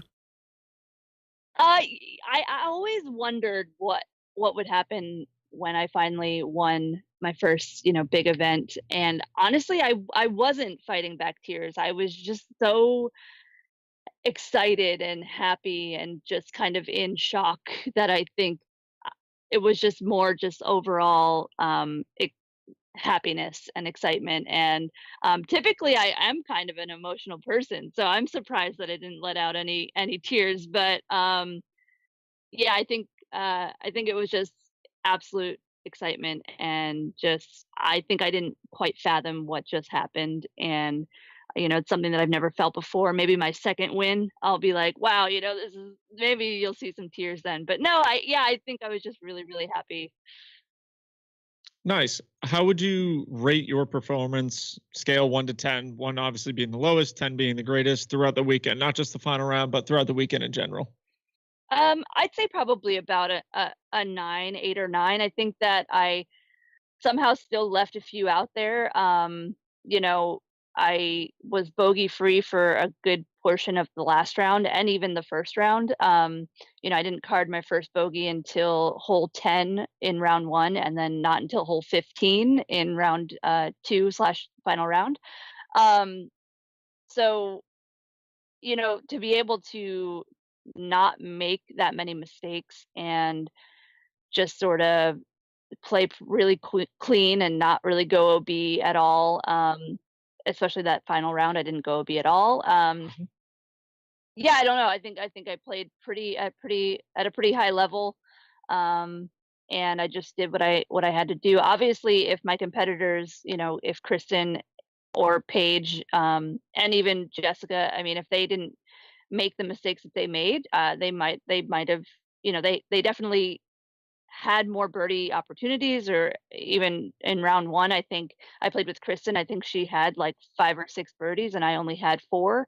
But she had a few more mistakes than I did. So yeah, I think for me, I played almost as well as I think I could have, minus a few missed opportunities. But it was enough to take it down. So No, absolutely. I think one of the biggest things, obviously, we talked about this earlier on in the show when we were just talking about the event recap, but your Circle 1X putting, you led the way with 85% Circle 1X putting. You didn't hit any Circle 2 putts, and that obviously ranges from anywhere from 34 feet to 66 feet. So I mean, every single one of your circle 2 putts could have been 60 feet. We have no idea. But your scramble percentage, that was a big takeaway. You were second at 67%. And then obviously you were fifth at the event gained putting. You gained 3.36 strokes on everyone through your putting. And we've talked about this even the last time you were on the show, how your putting has been, I think what we would say is your strong suit, 100%. And so what do you feel like now you want to work on to nail all the other areas, like backhand drives, forehand up shots, kind of like what are you working on next? Well, honestly, yeah. So I did have a pretty good putting weekend. I think honestly, round one, my up shots, I barely putted round one. So really, my 100% circle one putting was like 2 or 3 putts because every one of my up shots were pretty much parked. And so that was that was something that I actually felt like I was slacking in more recently. So I was really happy to be able to put my up shots close and not really have to putt. But yeah, I think that I threw a decent amount of forehands this weekend. Even one, I think just one, but off the tee, which I don't really do all that often unless the hole calls for it, which I thought that it did. And I think that if I can really dial in that forehand, I'm going to be a force to be reckoned with, I think. If I can really get those angles down, we're getting into the more wooded courses of the year, coming over to the East Coast. So the more versatile you can be as a player, I think the better finishing, the better you're going to finish at those events. So yeah, if I can really dial in the forehand, I'm starting to get more comfortable with it. I definitely go to it for approach shots pretty often. So, if I can become a pretty powerful forehand player as well, then I think I'm gonna be near the top a lot more often than I already am. So that's probably something I really want to dial in. Absolutely. I love the confidence, and you read our notes, and we were just getting to this question where we were going to ask you how you feel about going forward from this obviously big pinnacle moment in your disc golf career, the first, and it's hard or impossible to predict. Do you feel like your game is coming together though in such a way? Do you feel comfortable saying that you see maybe a few more wins this year or even another win? Like, do you feel comfortable to say that? I mean, my goal was to at least win one this year, and so now that I've done that, it's kind of like, what I feel like is I came into Worlds, feeling not so good about my game after how I ended in Portland, but we had 5 rounds to sort of get through that, and after the first 2 rounds weren't so great, I ended the tournament really, really strong, and I shot 2 of the best rounds out of the field on the last 2 days. And so to be able to follow that up here in Des Moines, I feel like I'm sort of now on this track, and at least that's how I feel in my mind, that I kind of picked up where I left off, kind of feeling back to normal, but also even better. So yeah, I think that anything's possible, and I think again, as we get into the more wooded courses, it sort of maybe levels the playing field a little bit more, and maybe what I lacked in previous years or last year in the woods, maybe a little bit of confidence. I think I've maybe gotten that back now, and even then some. So hopefully that'll translate, and I can pull out another one. That would be great. Now, this is obviously going to become public knowledge probably within the next week or so, but apparently this event had the most headed cash so far at a Pro Tour event. Yes. I think that's what I read. What was your takeaway from this event? Yeah, I took $4,000. Nice. Which was I think the same amount that the second place MPO player got. So pretty incredible. Very cool. Yeah, definitely other than the Disc Golf Pro Tour Championships, I think it was the highest added cash and payout that we've seen. What a time to win. I know. But it's also true. And that's obviously Yeah, I was That's gonna say, also coming off an 8th place finish at Worlds where you took home Mm. $1,650. So I mean, Yep. not too shabby. Good for you. That's awesome. Yeah. That's good to Thank- see. yeah, Thank I you. was gonna say, what a time to be an FPO player. It's true though. The sport is evolving, and FPO is getting a lot of attention. Maybe not as much as some think, but it's getting more attention. We can say that much.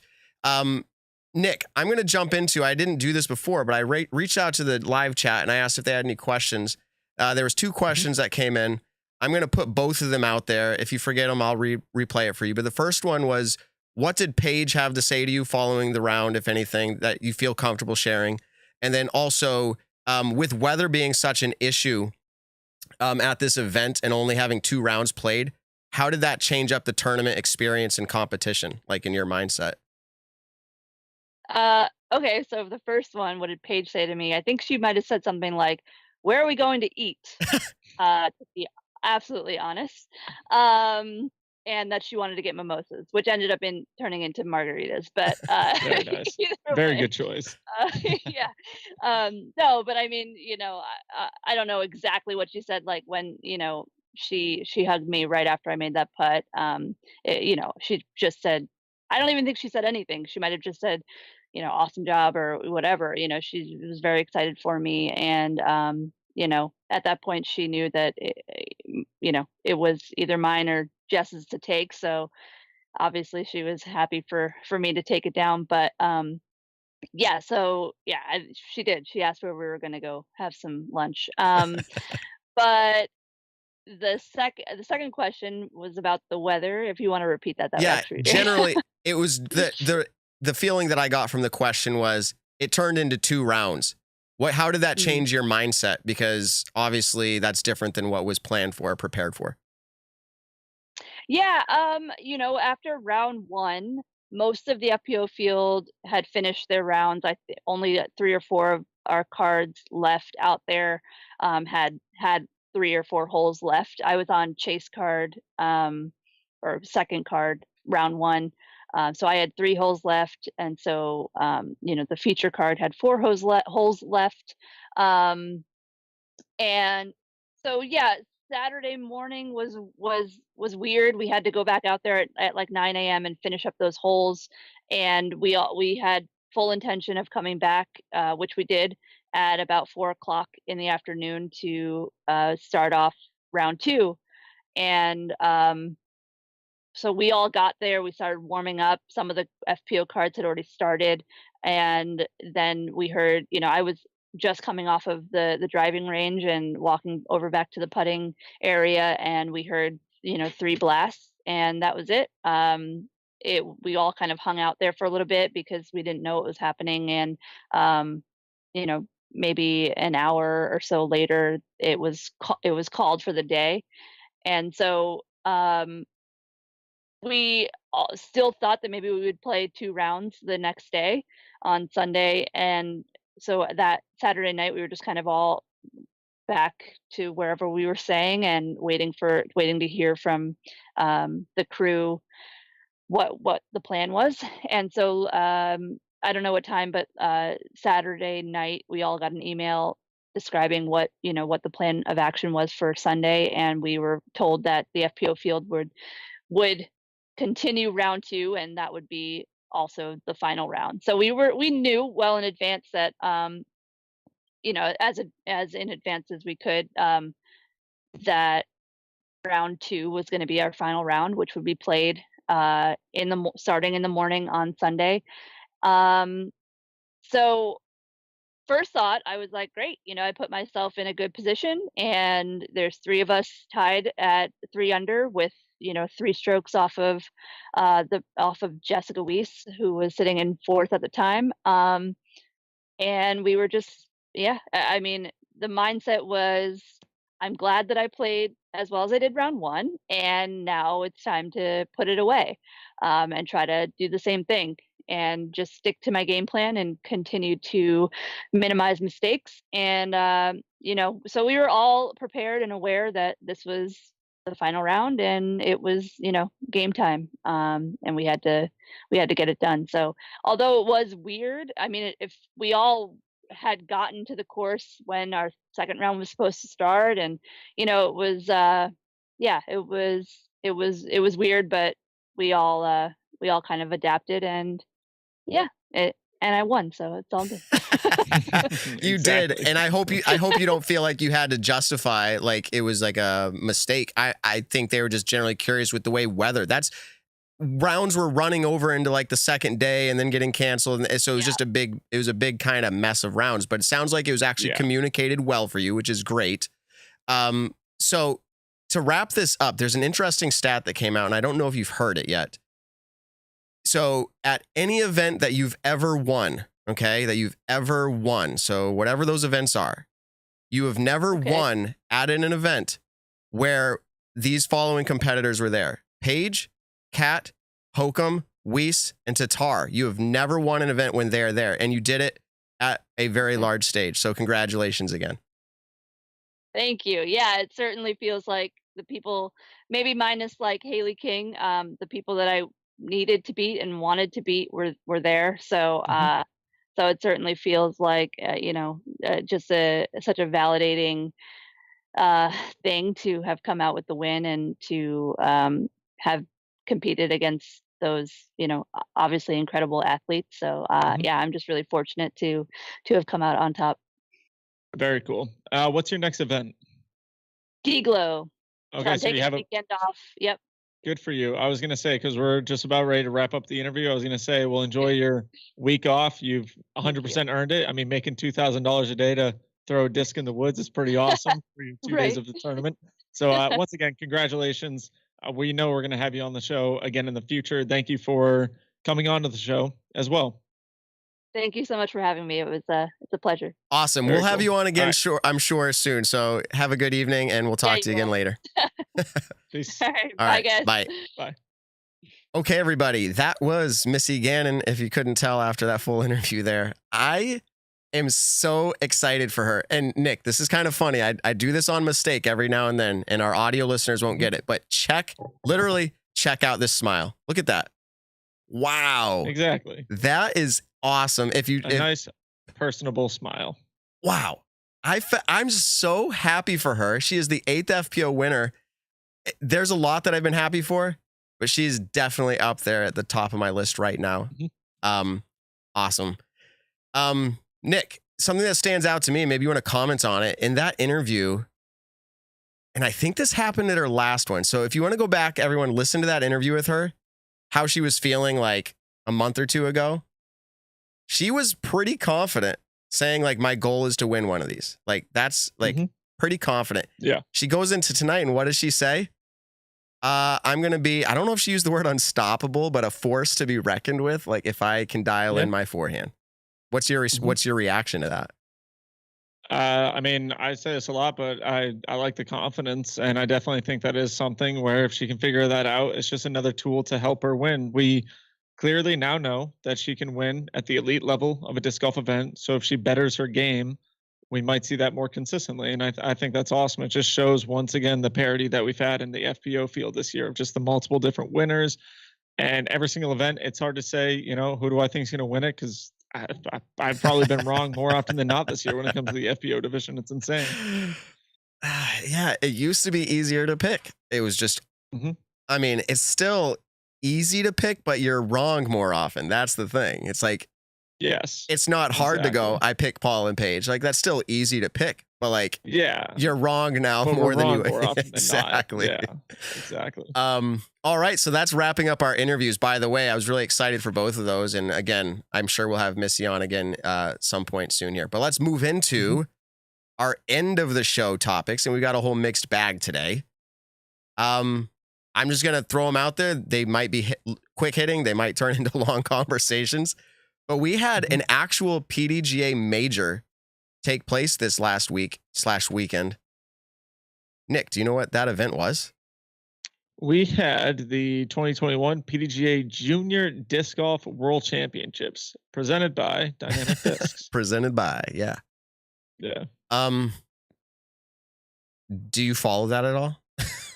So I actually followed it somewhat closely this year. I'm not going to say I followed it religiously, but I did follow it closely this year because there was a decent amount of New England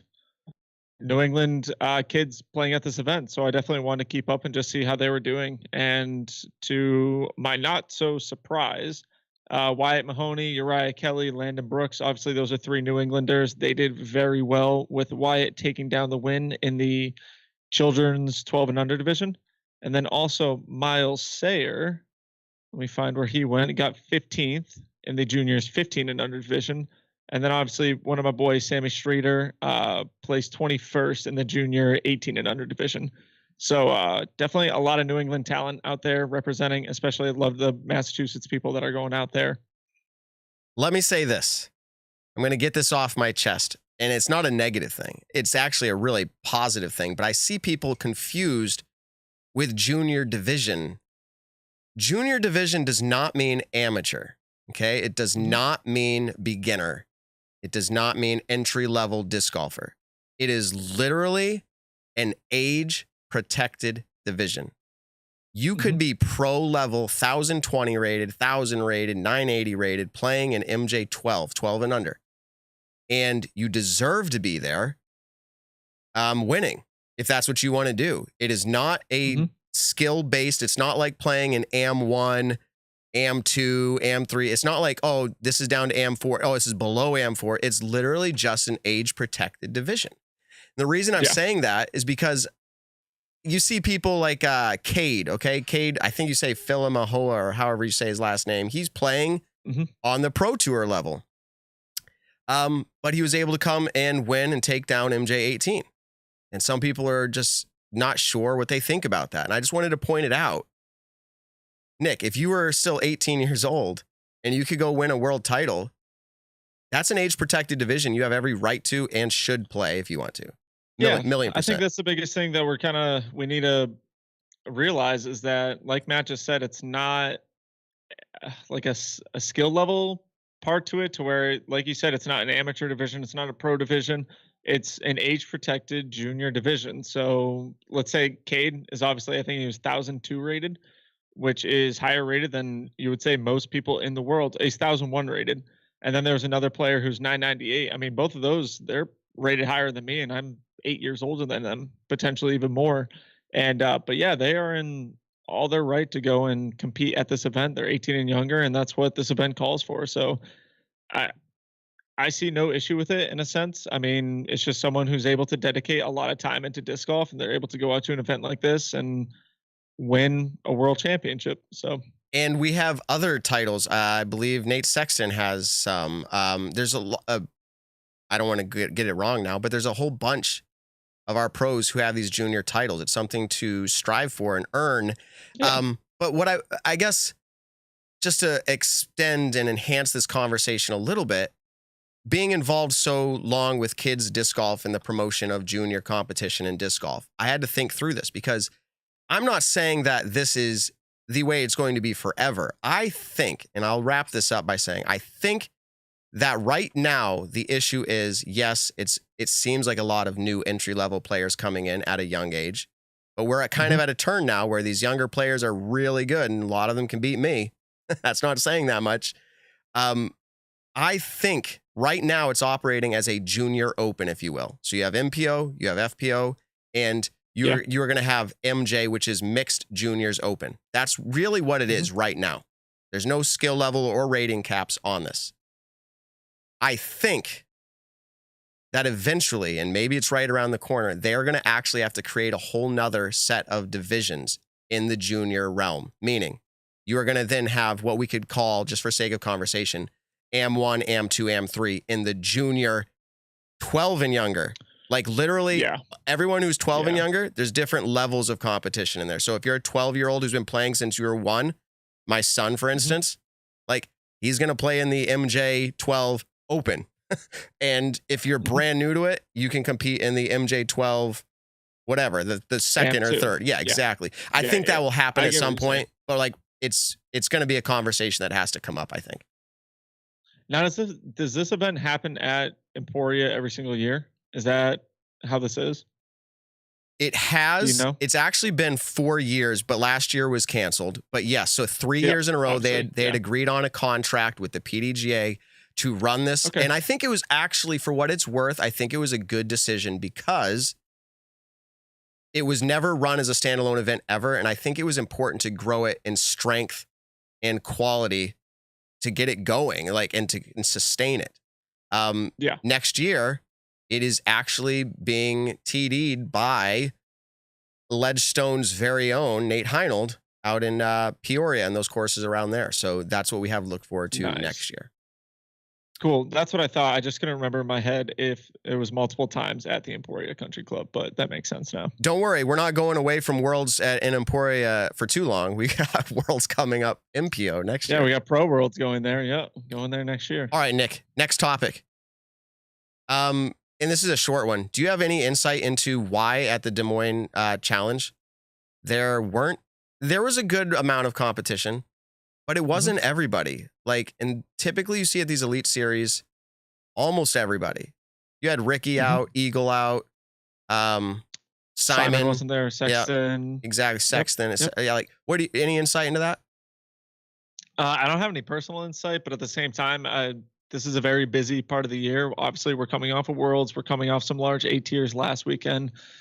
This weekend, I feel like there was a lot of other events that were going on. I know Ricky was out actually at Junior Worlds, I'm pretty sure, supporting the event and doing some stuff out there. I think Eagle and Simon had both gotten into Wisconsin a little early. I think mainly it's just because it's been a very busy year. There's a lot of Pro Tours still left in the year. I feel like they just all thought, hey, maybe this is a good weekend to catch up on some rest, I guess. Yeah, I think that's probably the pretty simple answer there. I do know there was like Simon and Eagle probably just trying to relax going into this Pro-Am. I do know there were other events that were happening, but that kind of leads me into this point of the next topic / conversation. Paul Macbeth was the highest ranked, which he's at most events, but he was the highest ranked here. He didn't have, like I said, we can reiterate the names: Eagle, Wysocki, Sexton, Simon.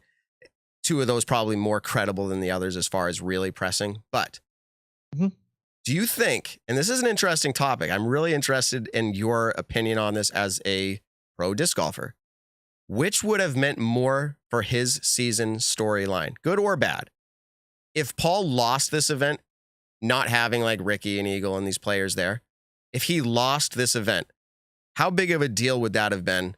And would it have been a bigger deal than him winning it? Meaning, like, him winning it, is that a bigger message, or would him losing it have been a bigger message? What do you think? I would say if he lost it, it would have been a bigger message. But I think I'm saying that out of like my own personal opinion, in the sense of, I don't think it's obviously a big deal. He won a Pro Tour event. It's his first one of the year for Pro Tours. But at the same time, it's not like it's his first Pro Tour ever. And then at the same time, like, he's lost events that the best players weren't at, and he's won events that the best players weren't at. I think it was a good story because it's right after World Championships. It was his first event back after the Worlds. So for the most part, it was obviously a good thing, but I don't think there's too much to kind of go on that, in the sense of, for him, it's another tournament. He won it. He's happy about that. And I think that kind of concludes the storyline of it. I don't know if there's too much to really think I'm about. I'm going to give you some things to think about. Yeah, go for it. This is the longest that he's ever gone without winning a Disc Golf Pro Tour. And before this event, he only had one this whole season. One. Now, I know the argument is that, well, he's performing well. He just doesn't have any wins, which I actually agree with. But imagine if he went through and not winning this could have started setting up the storyline. Will Paul win a Disc Golf Pro Tour this year? Like, I think that would have been a significant conversation had he lost. Like, will he win? Like we were saying, Kevin Jones for a while. Remember, we were saying, like, where is he? Now, that was different. He was down the chain quite a ways. Paul's been up there. But I think the conversation for Paul is, not is he good, not is he bad, but, like, will he win one this year? And the fact that he won, to me, that is a bigger message than him losing, to me. And I just, that's where I fall on it. I know everyone else probably has their opinions. He lost, that's significant too. But winning is a pretty good stamp, saying, now I've won an NT, I've won a Disc Golf Pro Tour, and I won an old classic of Fountain Hills Memorial Championship. So yeah. Yeah, I think that'd be a very extremely hot take to say he wouldn't win. Even if he had lost his last event, it still would have been an extremely hot take to say that he wasn't going to win one of the 7 that are left. So, yeah. Well, let's add fuel to his fire then. I don't know if it like is he gonna win another one the rest of the season? Mm-hmm. You think so? I think so. Yeah, I think he wins at least 2.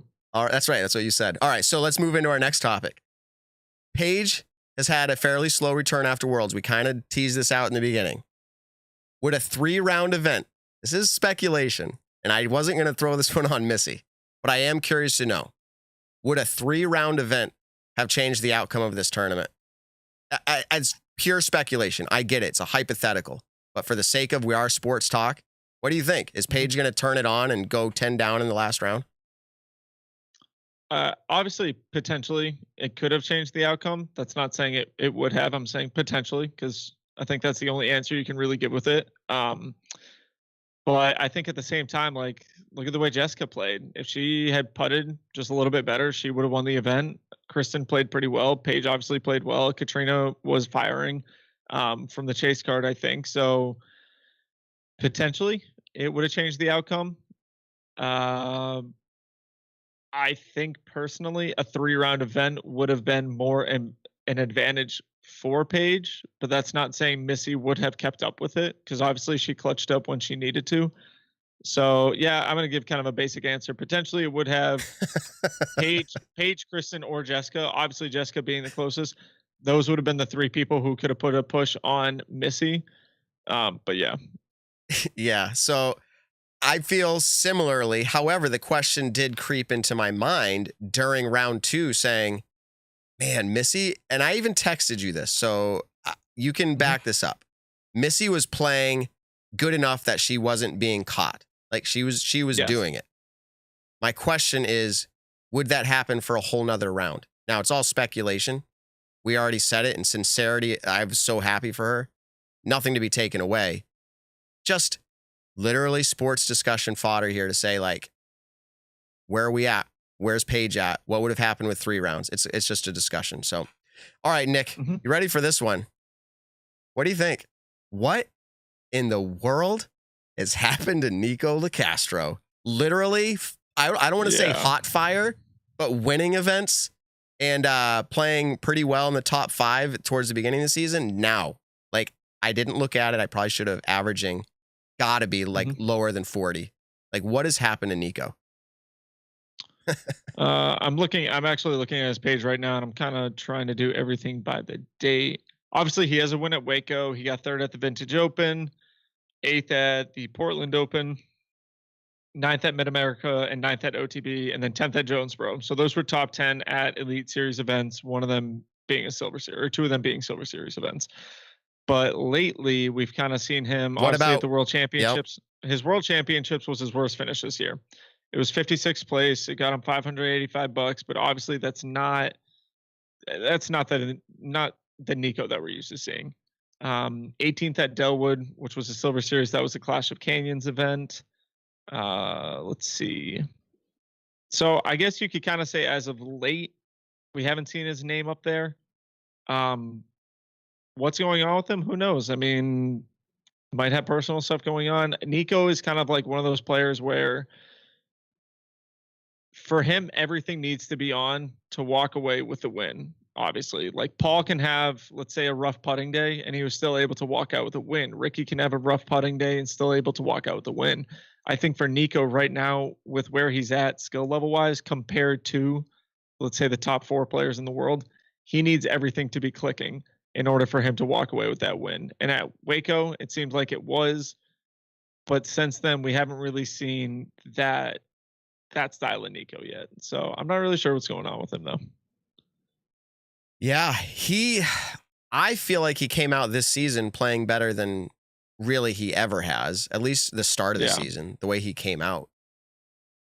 But I don't know. I felt really like, wow, he's really performing so well. It's kind of surprising to me now, which maybe it shouldn't have been, but to see, his Worlds and then this recent performance here. Yeah, exactly. I think kind of the big shocker was the World Championships and like, hey, what's going on? Because I mean, those courses, Nico obviously throws far. Nico has a decent sidearm. Nico's got a decent putt, but he has a great backhand. And those courses did set up for people with, for the most part, a pretty good backhand, distance-wise, accuracy-wise. He's good at both of them. So we are seeing Nico kind of in a rough patch, I'd say. Will it extend the whole year? Maybe. Who knows? But I could see him also squeaking away another podium finish or two throughout the year. Nick, you've just got everybody winning. Oh, podium. Okay. I thought you were going to say winning. Yeah, podium. No. I'd put money on it that he doesn't win another Elite Series event the rest of the year. All right. But podium, I could see him knocking down like a top 3 at GMC or something like that. No doubt. We have so many takes. We should definitely make a billboard or a bulletin board where we could here's our takes. We cross them out as they happen. Yeah. Okay, Paul. Cross them out. Paul just won 2 events. That it'd be pretty fun. Getting really close here to the end. I did want to point this out because we had some conversation about it, and I don't remember. My brother's been on the show 1 or 2 weeks when you were out. I have another show I record, so I don't remember all the places I've talked about this. But Kona Panis, we've talked about, or again, I'm not sure where, but we've talked about her putt.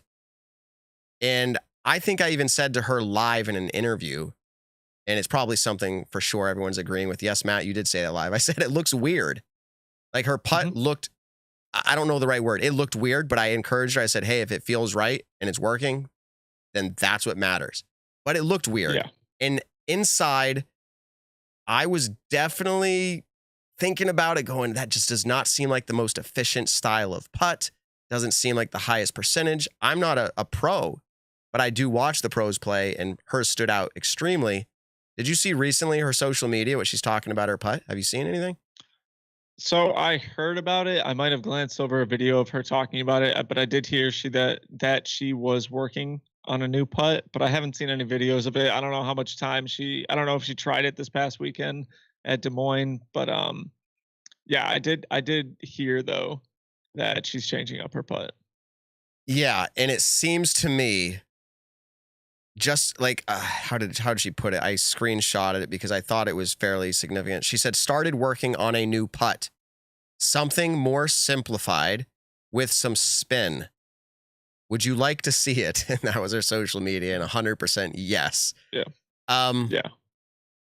I think it's going to be one of those things where she had confidence with that putt and she won Waco.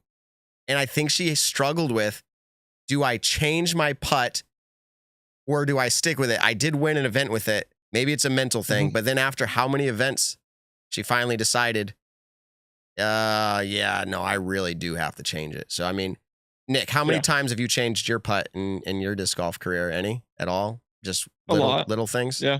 Big things? No, I mean, lately now it's kind of switching up little things with it, but I've gone through some pretty drastic putting changes. I mean, yeah, I kind of have an awkward putting style. I would say it's definitely not the cleanest looking one, but I figured out a way to make it work.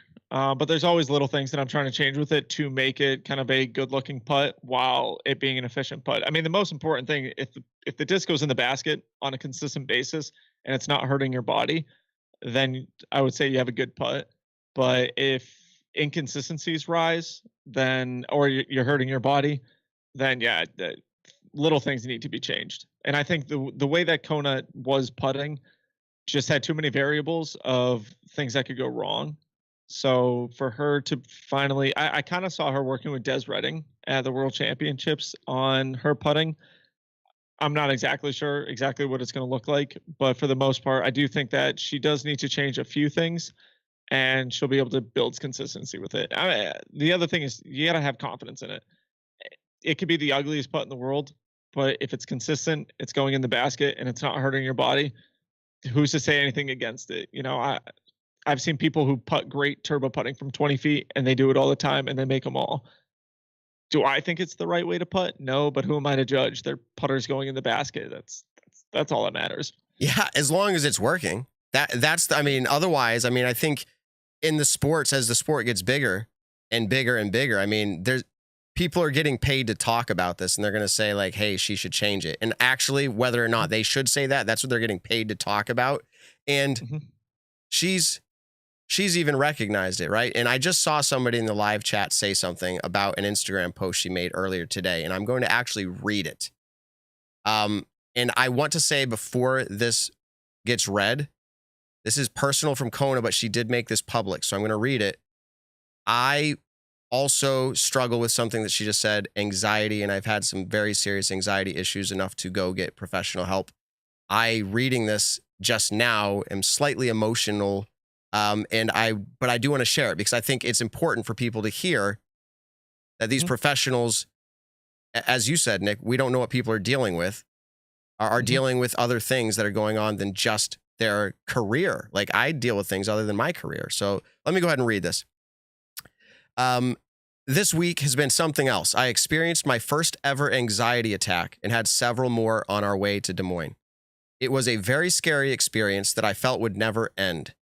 All I can say is how thankful I am to have the support system around me. She says, at C. Monty is such an amazing boyfriend. I couldn't have imagined going through this without you by my side. I thought I was all alone in this situation, but I found myself surrounded by people who had experienced something similar or were simply just there to comfort me and make me feel better. I hope those who might be going through something similar can take something away and keep fighting. I was worried I was going to experience one of these attacks during one of my rounds and was really debating dropping the event. I was able to use some breathing techniques taught to me by Disc Golf Strong to get through the moments. I thought I was going to have one. Thank you for being a lifeline, Seth. I didn't play all that great and had extra nerves with a new putt while being on coverage. I didn't make a lot of putts and it's probably hard to watch, but that shouldn't stop you from heading to GK Pro, watch some great drives and follow my card mates play some great golf. She goes on to say that she enjoyed the park. She's proud of the way she handled herself, even though things didn't go how she planned. She appreciates the support system and the messages. I just want to wrap that up by saying Nick and I talk about, Nick tends to give them the benefit of the doubt. I tend to be a little bit more harsh. I care a lot about individual. It sometimes crosses the line a little bit when we're just talking as if they're just a sports figure. But that's not all they are. They have real lives. And I just want to make sure I do send out a heartfelt, wow, she was experiencing a lot. And my take on the putting, when I was making that take on the putting, I had not seen this. So it's not like I saw that and I was trying to add gasoline to the fire. Yeah.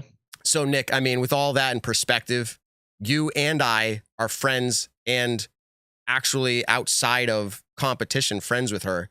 We wish her the best on this journey through life, really. Yeah, 100%. I say that for all the professionals out there trying to make this their job and living and everything like that. There are so many mental anxieties going on in a disc golfer's life that I really just don't think people realize. Yes, they made the decision to go out and pursue this full time. Yes, it's a hard job to actually make it a full time unless you're in that certain percentile of players. But people are out there doing it. And I think one of the biggest things that us as fans and support can do is just show them support rather than criticizing their every single move. I mean, shout out to Kona for being able to do this mid-season, work on something to where she knows, look, I got to take a step back in order to take 2 steps forward in my game.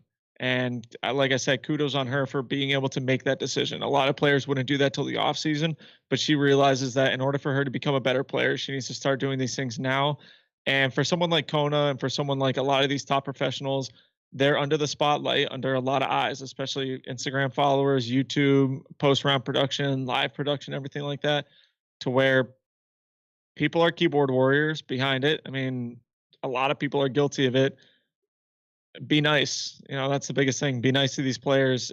There's no reason not to like them. And if you do have one to not like them, then you don't need to shout it out to the public and everything like that. I mean, these people, they're doing something and they're trying to provide an entertainment. We do look at them as entertainers, but they're human beings.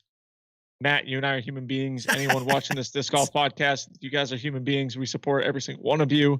I don't know. Be nice. That's the biggest takeaway of it. Nick, you are extremely nice. That's you're good at it. I try to be. I mean, it's easier. Do you have any enemies? Do you have any enemies in this world? Yeah, probably. I mean, yeah, more than likely. I can't list any off the top of my head, but I mean, okay. Yeah, I'm sure I piss people off. Let's wrap it up with this conversation. Something a little bit more lighthearted in nature. drop zones. You got to hate them because you don't want to have to use them because that means your shot went bad. Mhm. But Nick, what's your experience generally? You move to a drop zone. Do you generally feel like, all right, they're giving me a long chance at something for saving par? Like that's typically what they're giving you, right? Or how do you view drop zones?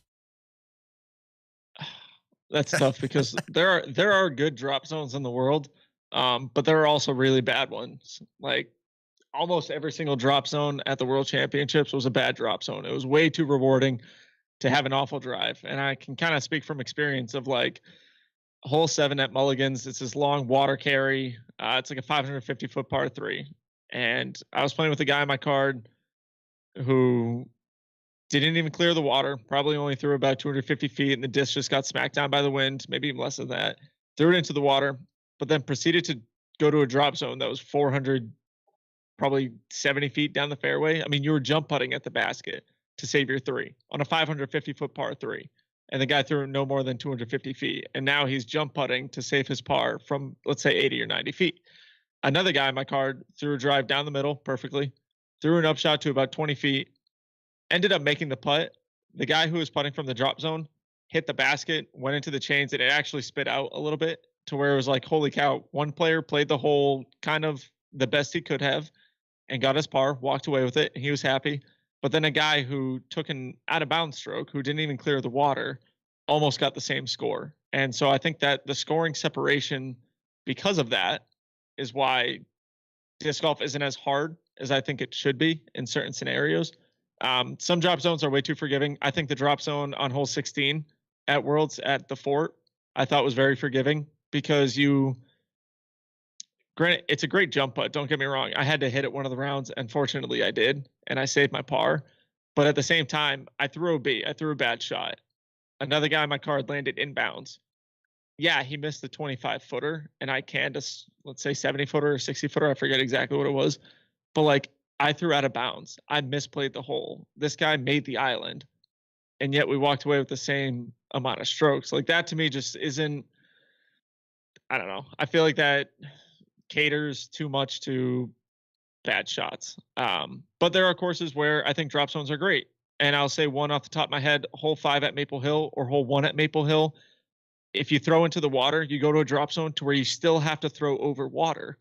The shot is still hard, and more than likely, you're not going to save your par.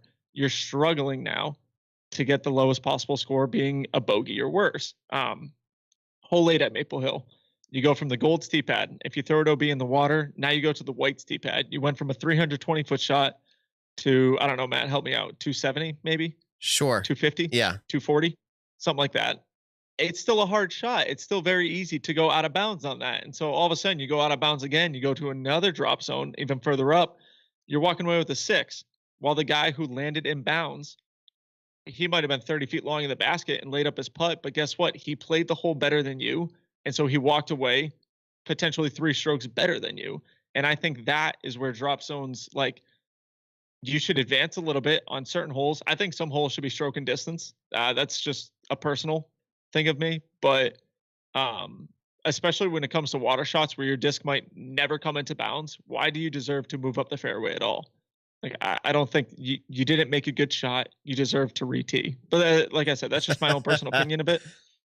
But at the same time, some drop zones are good out there. There's not saying there's no bad ones, but I think it should be very, very difficult to save par from a drop zone.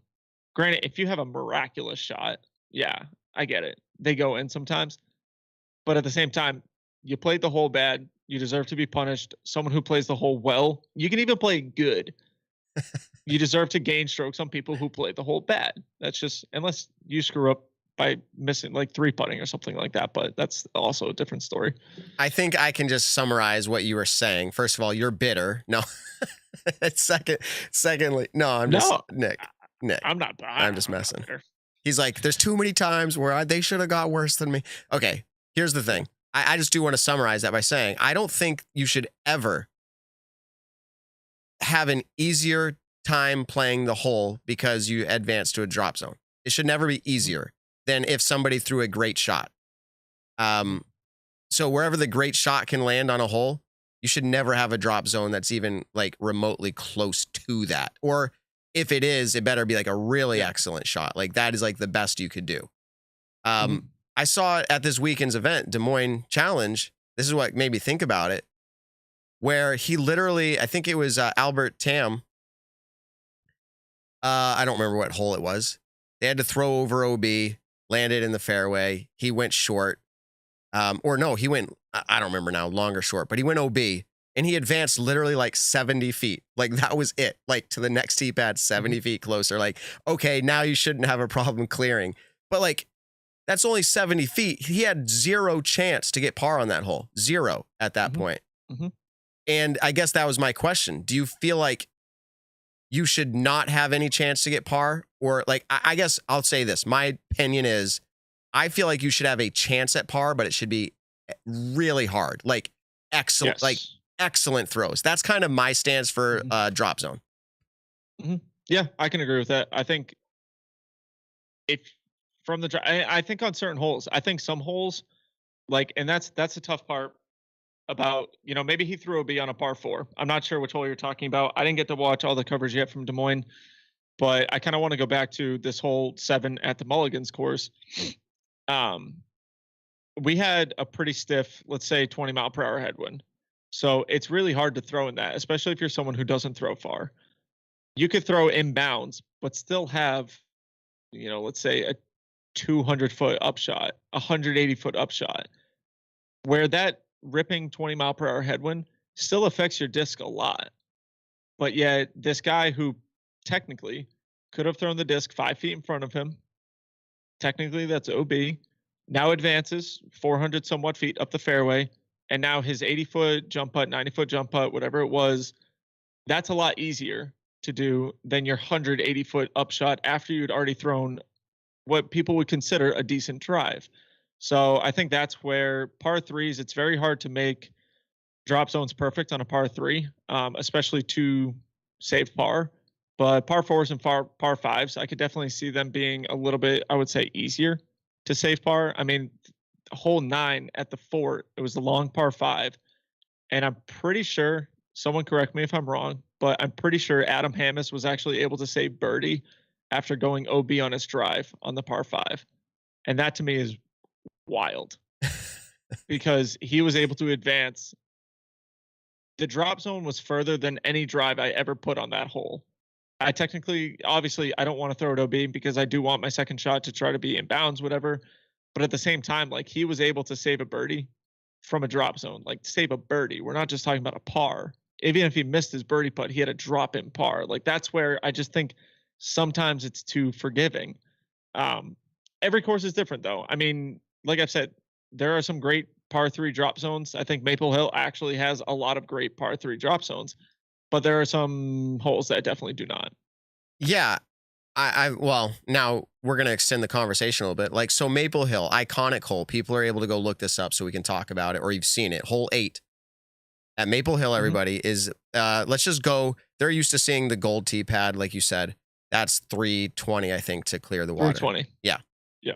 As you said, if you miss that, you move to, like you said, like a 270. So I'm just replaying this. Now the white tee pad. But that is actually a good scenario.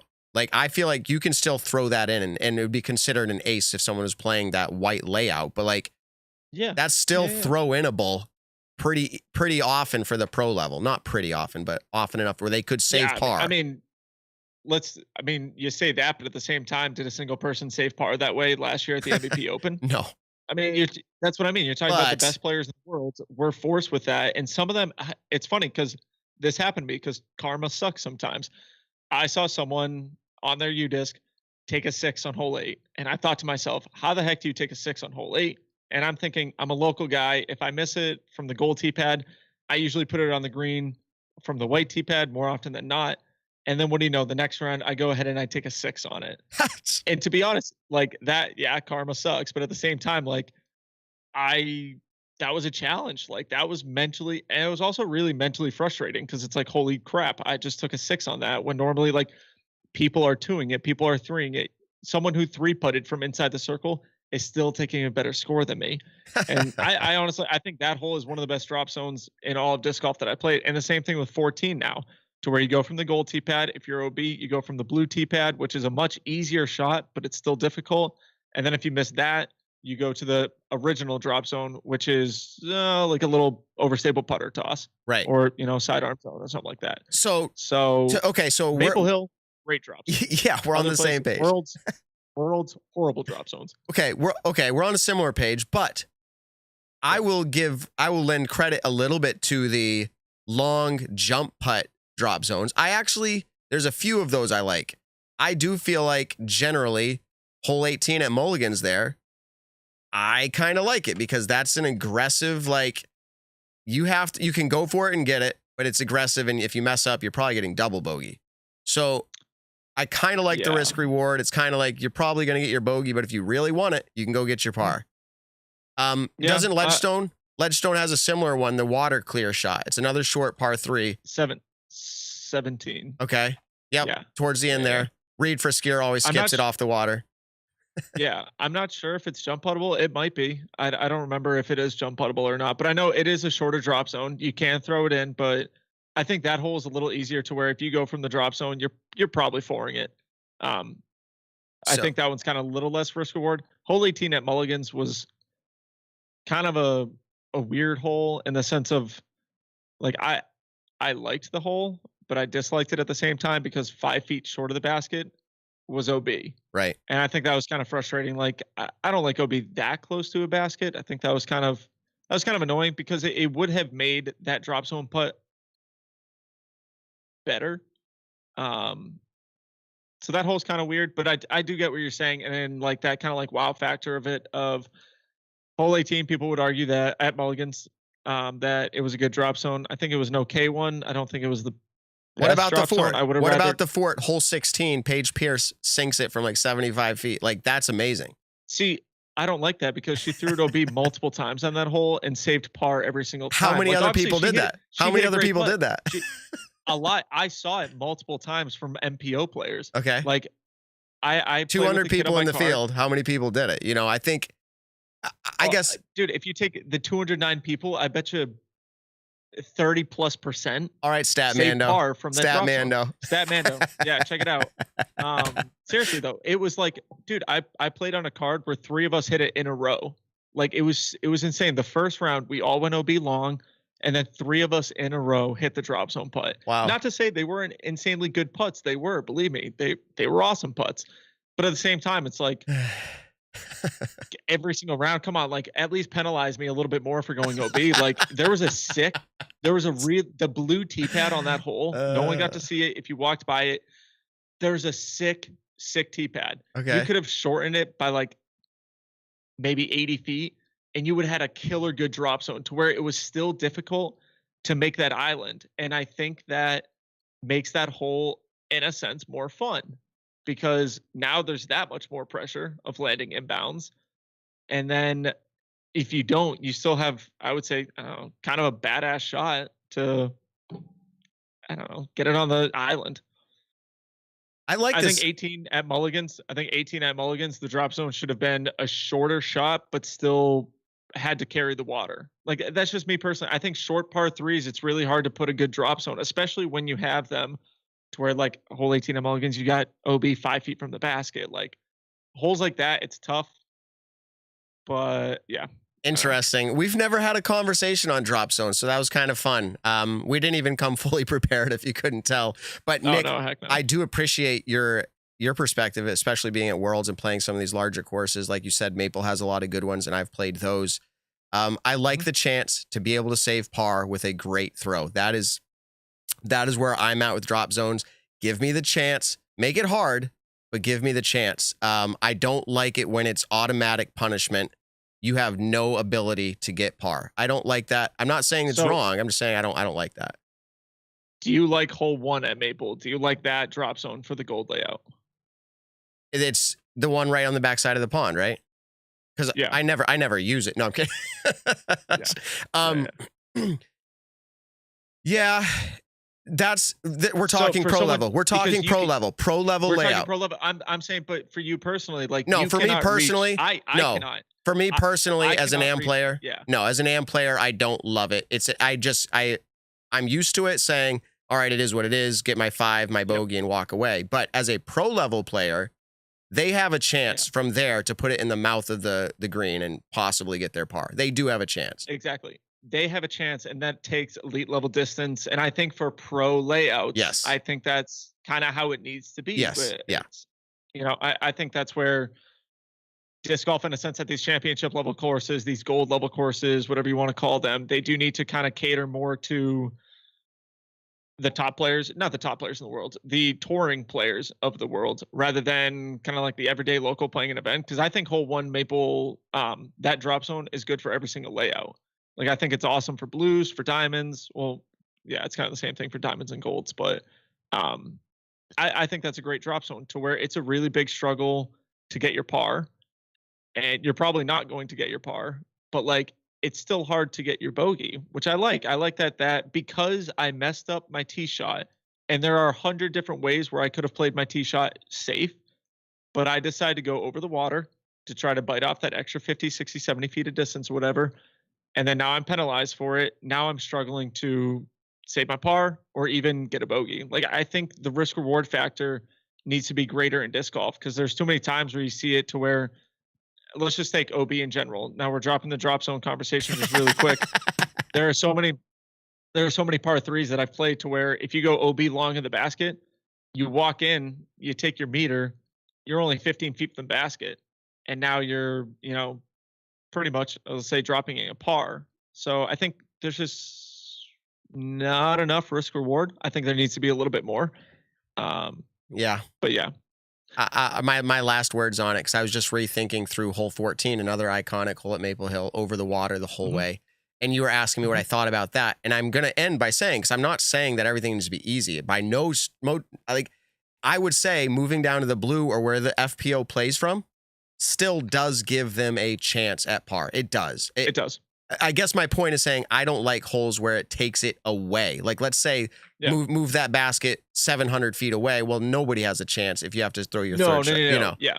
I'm saying give them the chance. I think give them the chance. Yeah, especially with the par 3s like you're talking about, and these water carrier ones. You do have the opportunity to save your par, but it's very difficult. Yeah. You need to pull out an incredible shot. You need to, what were you guys calling it on Facebook the other day? Like a green ace or something, like a fairway ace kind of thing. Like, you need to do that. You need to be able to put it in the basket on your technically now third shot. And so, yeah, for par 3s, I think certain situations, obviously every course is different. I think Maple Hill does do their drop zones very well, though. I will say that I think every single drop zone at Maple Hill is a very well-designed drop zone. You can look at it, hole 1s, hole 3s, hole 4 doesn't have one, but hole 5, you could technically save your par. Hole 8, you could save your par. On and on and on and on. Yeah. I think we've really done a pretty good job at this. But I do want to close out by saying, because I was laughing at what you just said, to give everybody this smile walking out. Like, someone said, like, what is this technicality? Like, fairway ace. What is a fairway ace? Or like a black? They're like, what is this stuff? They're like, can I start calling my putts like a green ace? Like, I'm hitting it from the green. And then I was like, you know what? I'm just going to be like circle 2 ace, or like, circle 1 ace. Like, instead of putting, we'll just call them aces. It's pretty good. So, all right. I thought this was kind of funny, actually. Really quick, actually. Shout out to Zachariah Johnson, who aced, I think it was hole 5 at the Des Moines Challenge, which also means it's the foundation hole that's elevated. Because of that, I think $500 gets donated to charity. So shout out to the foundation guys for doing that, Foundation Disc Golf, and then Zachariah Johnson for hitting that. And then also someone had posted about it and said 2-, and it was just funny because of Hunter, obviously your son Hunter, when he did that, the whole 2-. But then also really quick to kind of end it, shout out to Owen Scoggins, who apparently just put up a 1050 rated round at her tournament, and I think she won it by like 20 strokes. So shout out to Owen. It was something we didn't get to talk too much about, but clearly that's an incredible round. I don't need to see the course. I don't need to even see the players who are at it. She put up an absolutely incredible round, and I can look at it just by looking at that number saying, you know what? She played well. Obviously, she played extremely well that round. So shout out to her. Yeah, for sure. All right. Well, Nick, We have not done our longest episode. We still have another hour to go if we were going to do that. But we have made it to the end of this show. Yeah, we've made it to the end of the show. Yeah. Go check out at foundationdiscgolf.com. Pick up Nick and Matt Show hats if you like those. There's also shirts there, different colors, different sizes. That's amazing. Different sizes. Yeah. And if you can like this video, share this video, let somebody know, go over to iTunes, give us a review. Things like that really help us. We continue to develop. We hope that you guys enjoyed bringing back the live version of Judge That Disc Golfer. We hope to bring back more segments, different segments here and there to just add that extra pizzazz to the show. Yeah. All right, Nick, we've made it there. You want to close it out? Cool. Yeah. Really quick, just to kind of talk about what we were earlier. Matt and I, our DMs are always open, especially at the Nick and Matt Show on Instagram. Our DMs are always open if you are struggling with anything and want someone to talk to. Matt and I, we are by no means any mental health experts or anything like that, but Matt and I would always be willing to talk to anyone who is going through anything in life at the moment. I've paid enough money. I've paid enough money to a health expert that maybe I have some insight, but yeah, would be glad to support you at least and send you some love. So exactly. So tell someone you love them this week and we'll catch you in the next one. Nick, you're awesome. Appreciate it. The Nick and Matt Show, a disc golf podcast designed for you, the disc golfer. Find the Nick and Matt Show on your favorite podcast platforms or stream us live exclusively on the Foundation Podcast's YouTube channel.